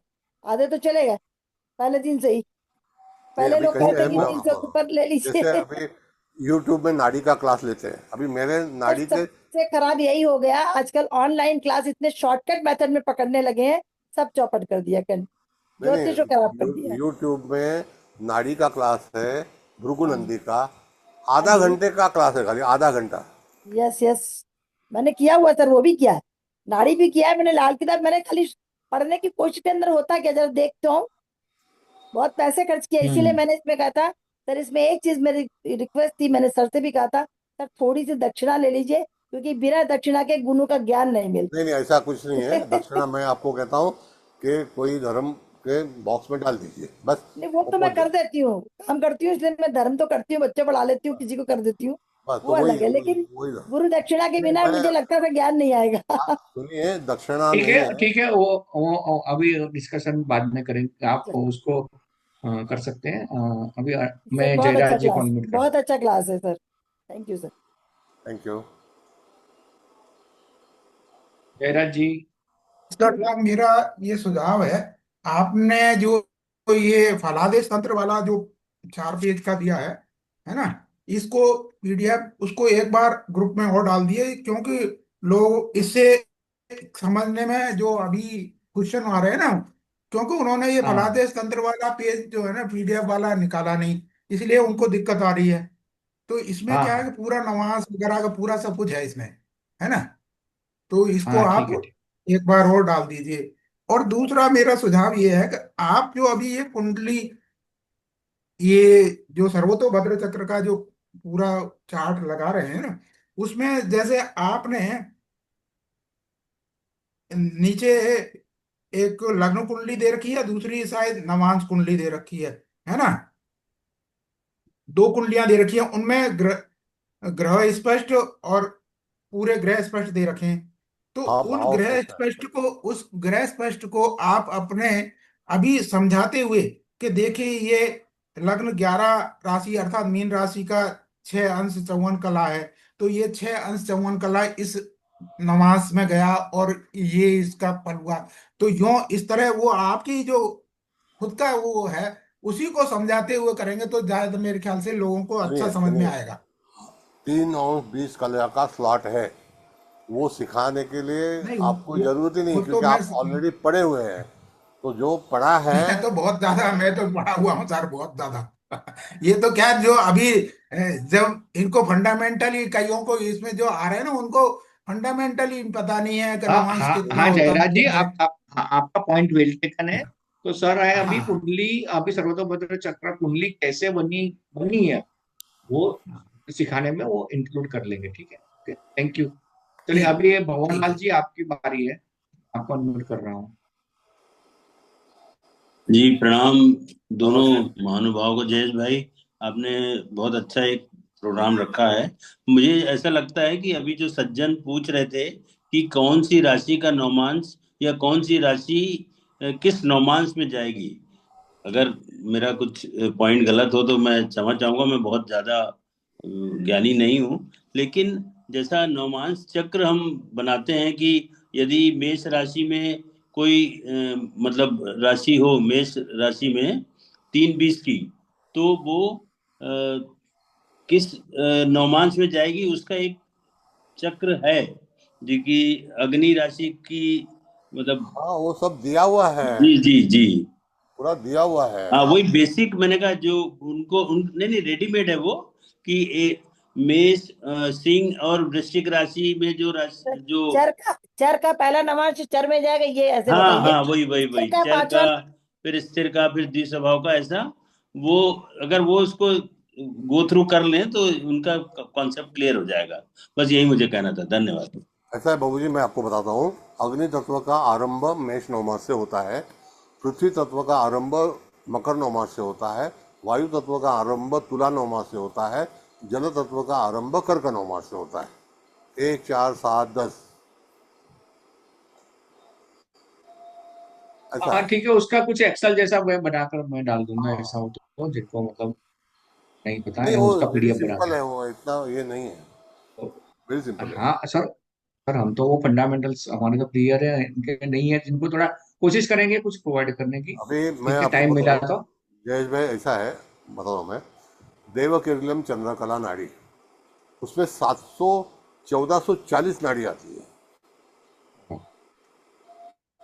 अभी हर एक अंश में 5 नाड़ी आती है, तो 150 नाड़ी एक राशि में आएगी।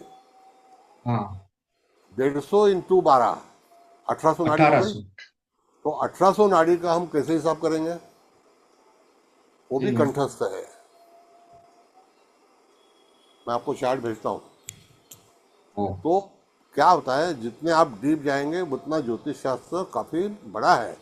अब मुझे जी जी। बताइए, आप अगर समझो एक अंश में 5 स्लॉट आते हैं, मतलब एक अंश में 5 स्लॉट आते हैं, तो एक में 150 नाड़ी आती है, तो 12 में 1800 नाड़ी आएंगी। तो 1800 नाड़ी से भी हम इट इज, ये साइंस जो है, ये 1 सेकेंड इक्वल टू 1000 ब्रेकअप्स है। क्या बात करें। ऐसा है। तो एक अंश चलने के लिए 4 मिनट लगता है, तो 4 मिनट का अगर कैलकुलेशन करें 240 सेकेंड हो गए।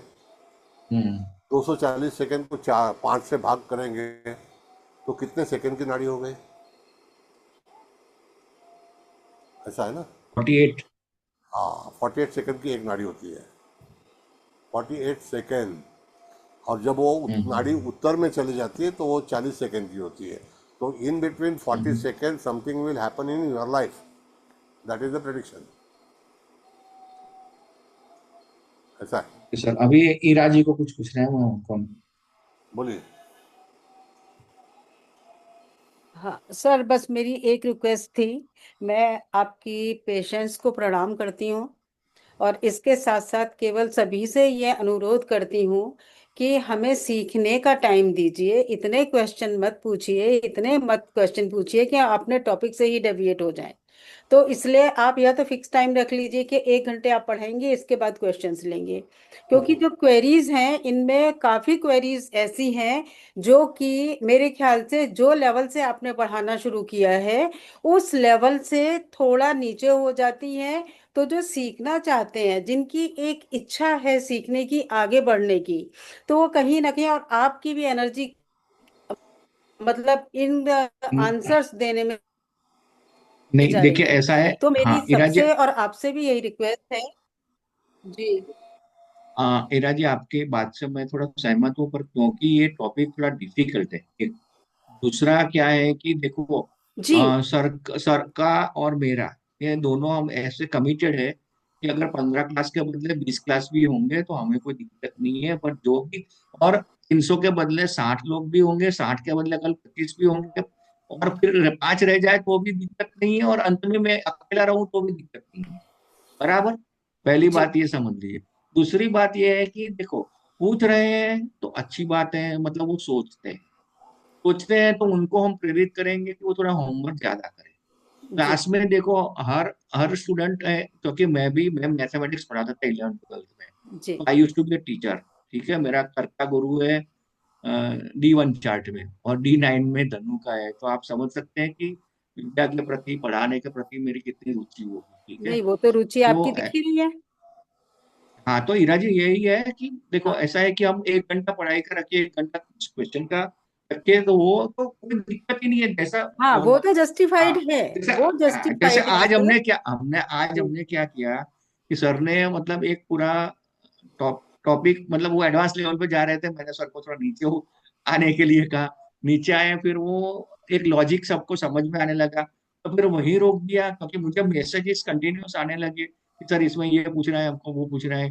तो उससे फिर आगे सर तो तुरंत गियर चेंज करके दूसरे पे चले जाते, वो तो जी आधे पे पहुंच गए थे। तो मुझे लगा कि अभी सर को थोड़ा रोक देते हैं, तो क्वेश्चन आंसर्स कर लिए। तो क्या सबको तसल्ली से देखो, आज मतलब कितने फंडामेंटल सबके क्लियर हो गए हैं, जी है ना। तो क्या है कि देखो क्लास में ऐसा है कि भाई सबको सिखाना पड़ता है। तेज स्टूडेंट को भी जल्दी समझ में आ जाता है, कोई पहले से घर से पढ़कर आए होते हैं, कोई मतलब और भी मतलब तेज होते हैं तो जानते भी होते हैं, तो ठीक है, वो सब रहते हैं, हमें सबको मैनेज करना है नहीं और सर, सब मैं तो सीखे। आपको हेड्स ऑफ यू है। एंड आप जैसी पेशेंस अगर हम लोगों में आ जाए तो फिर तो कोई बात ही नहीं। नहीं नहीं, दैट इज आप ऑल्सो पूछ रही हो, अच्छी बात है, पूछते रहिए। सभी के क्वेश्चन का पूरा तसल्ली से आंसर देंगे। ऐसा नहीं कि चलो भाई अभी बाकी के क्वेश्चन नहीं अटेंड करेंगे, ऐसा नहीं है। तो समय की मर्यादा को देखते हुए अभी आज की क्लास यही खत्म कर रहे हैं।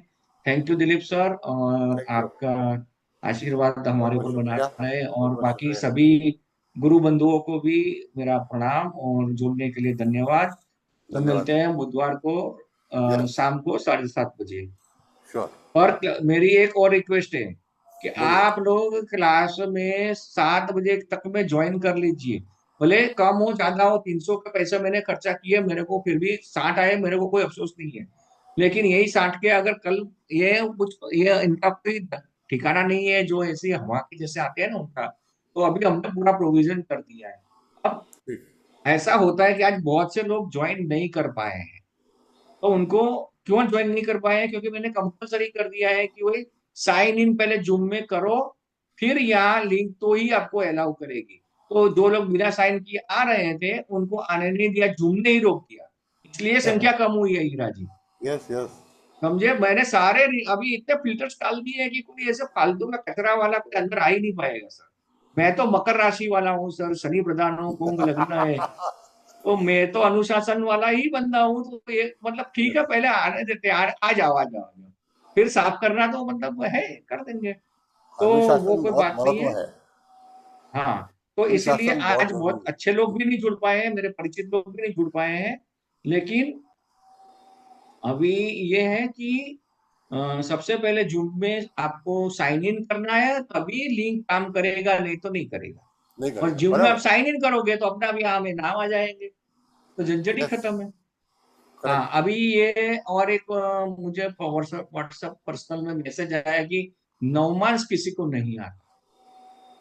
मैं अभी भेजूंगा इस ना, पूरा वापस भेजता हूँ।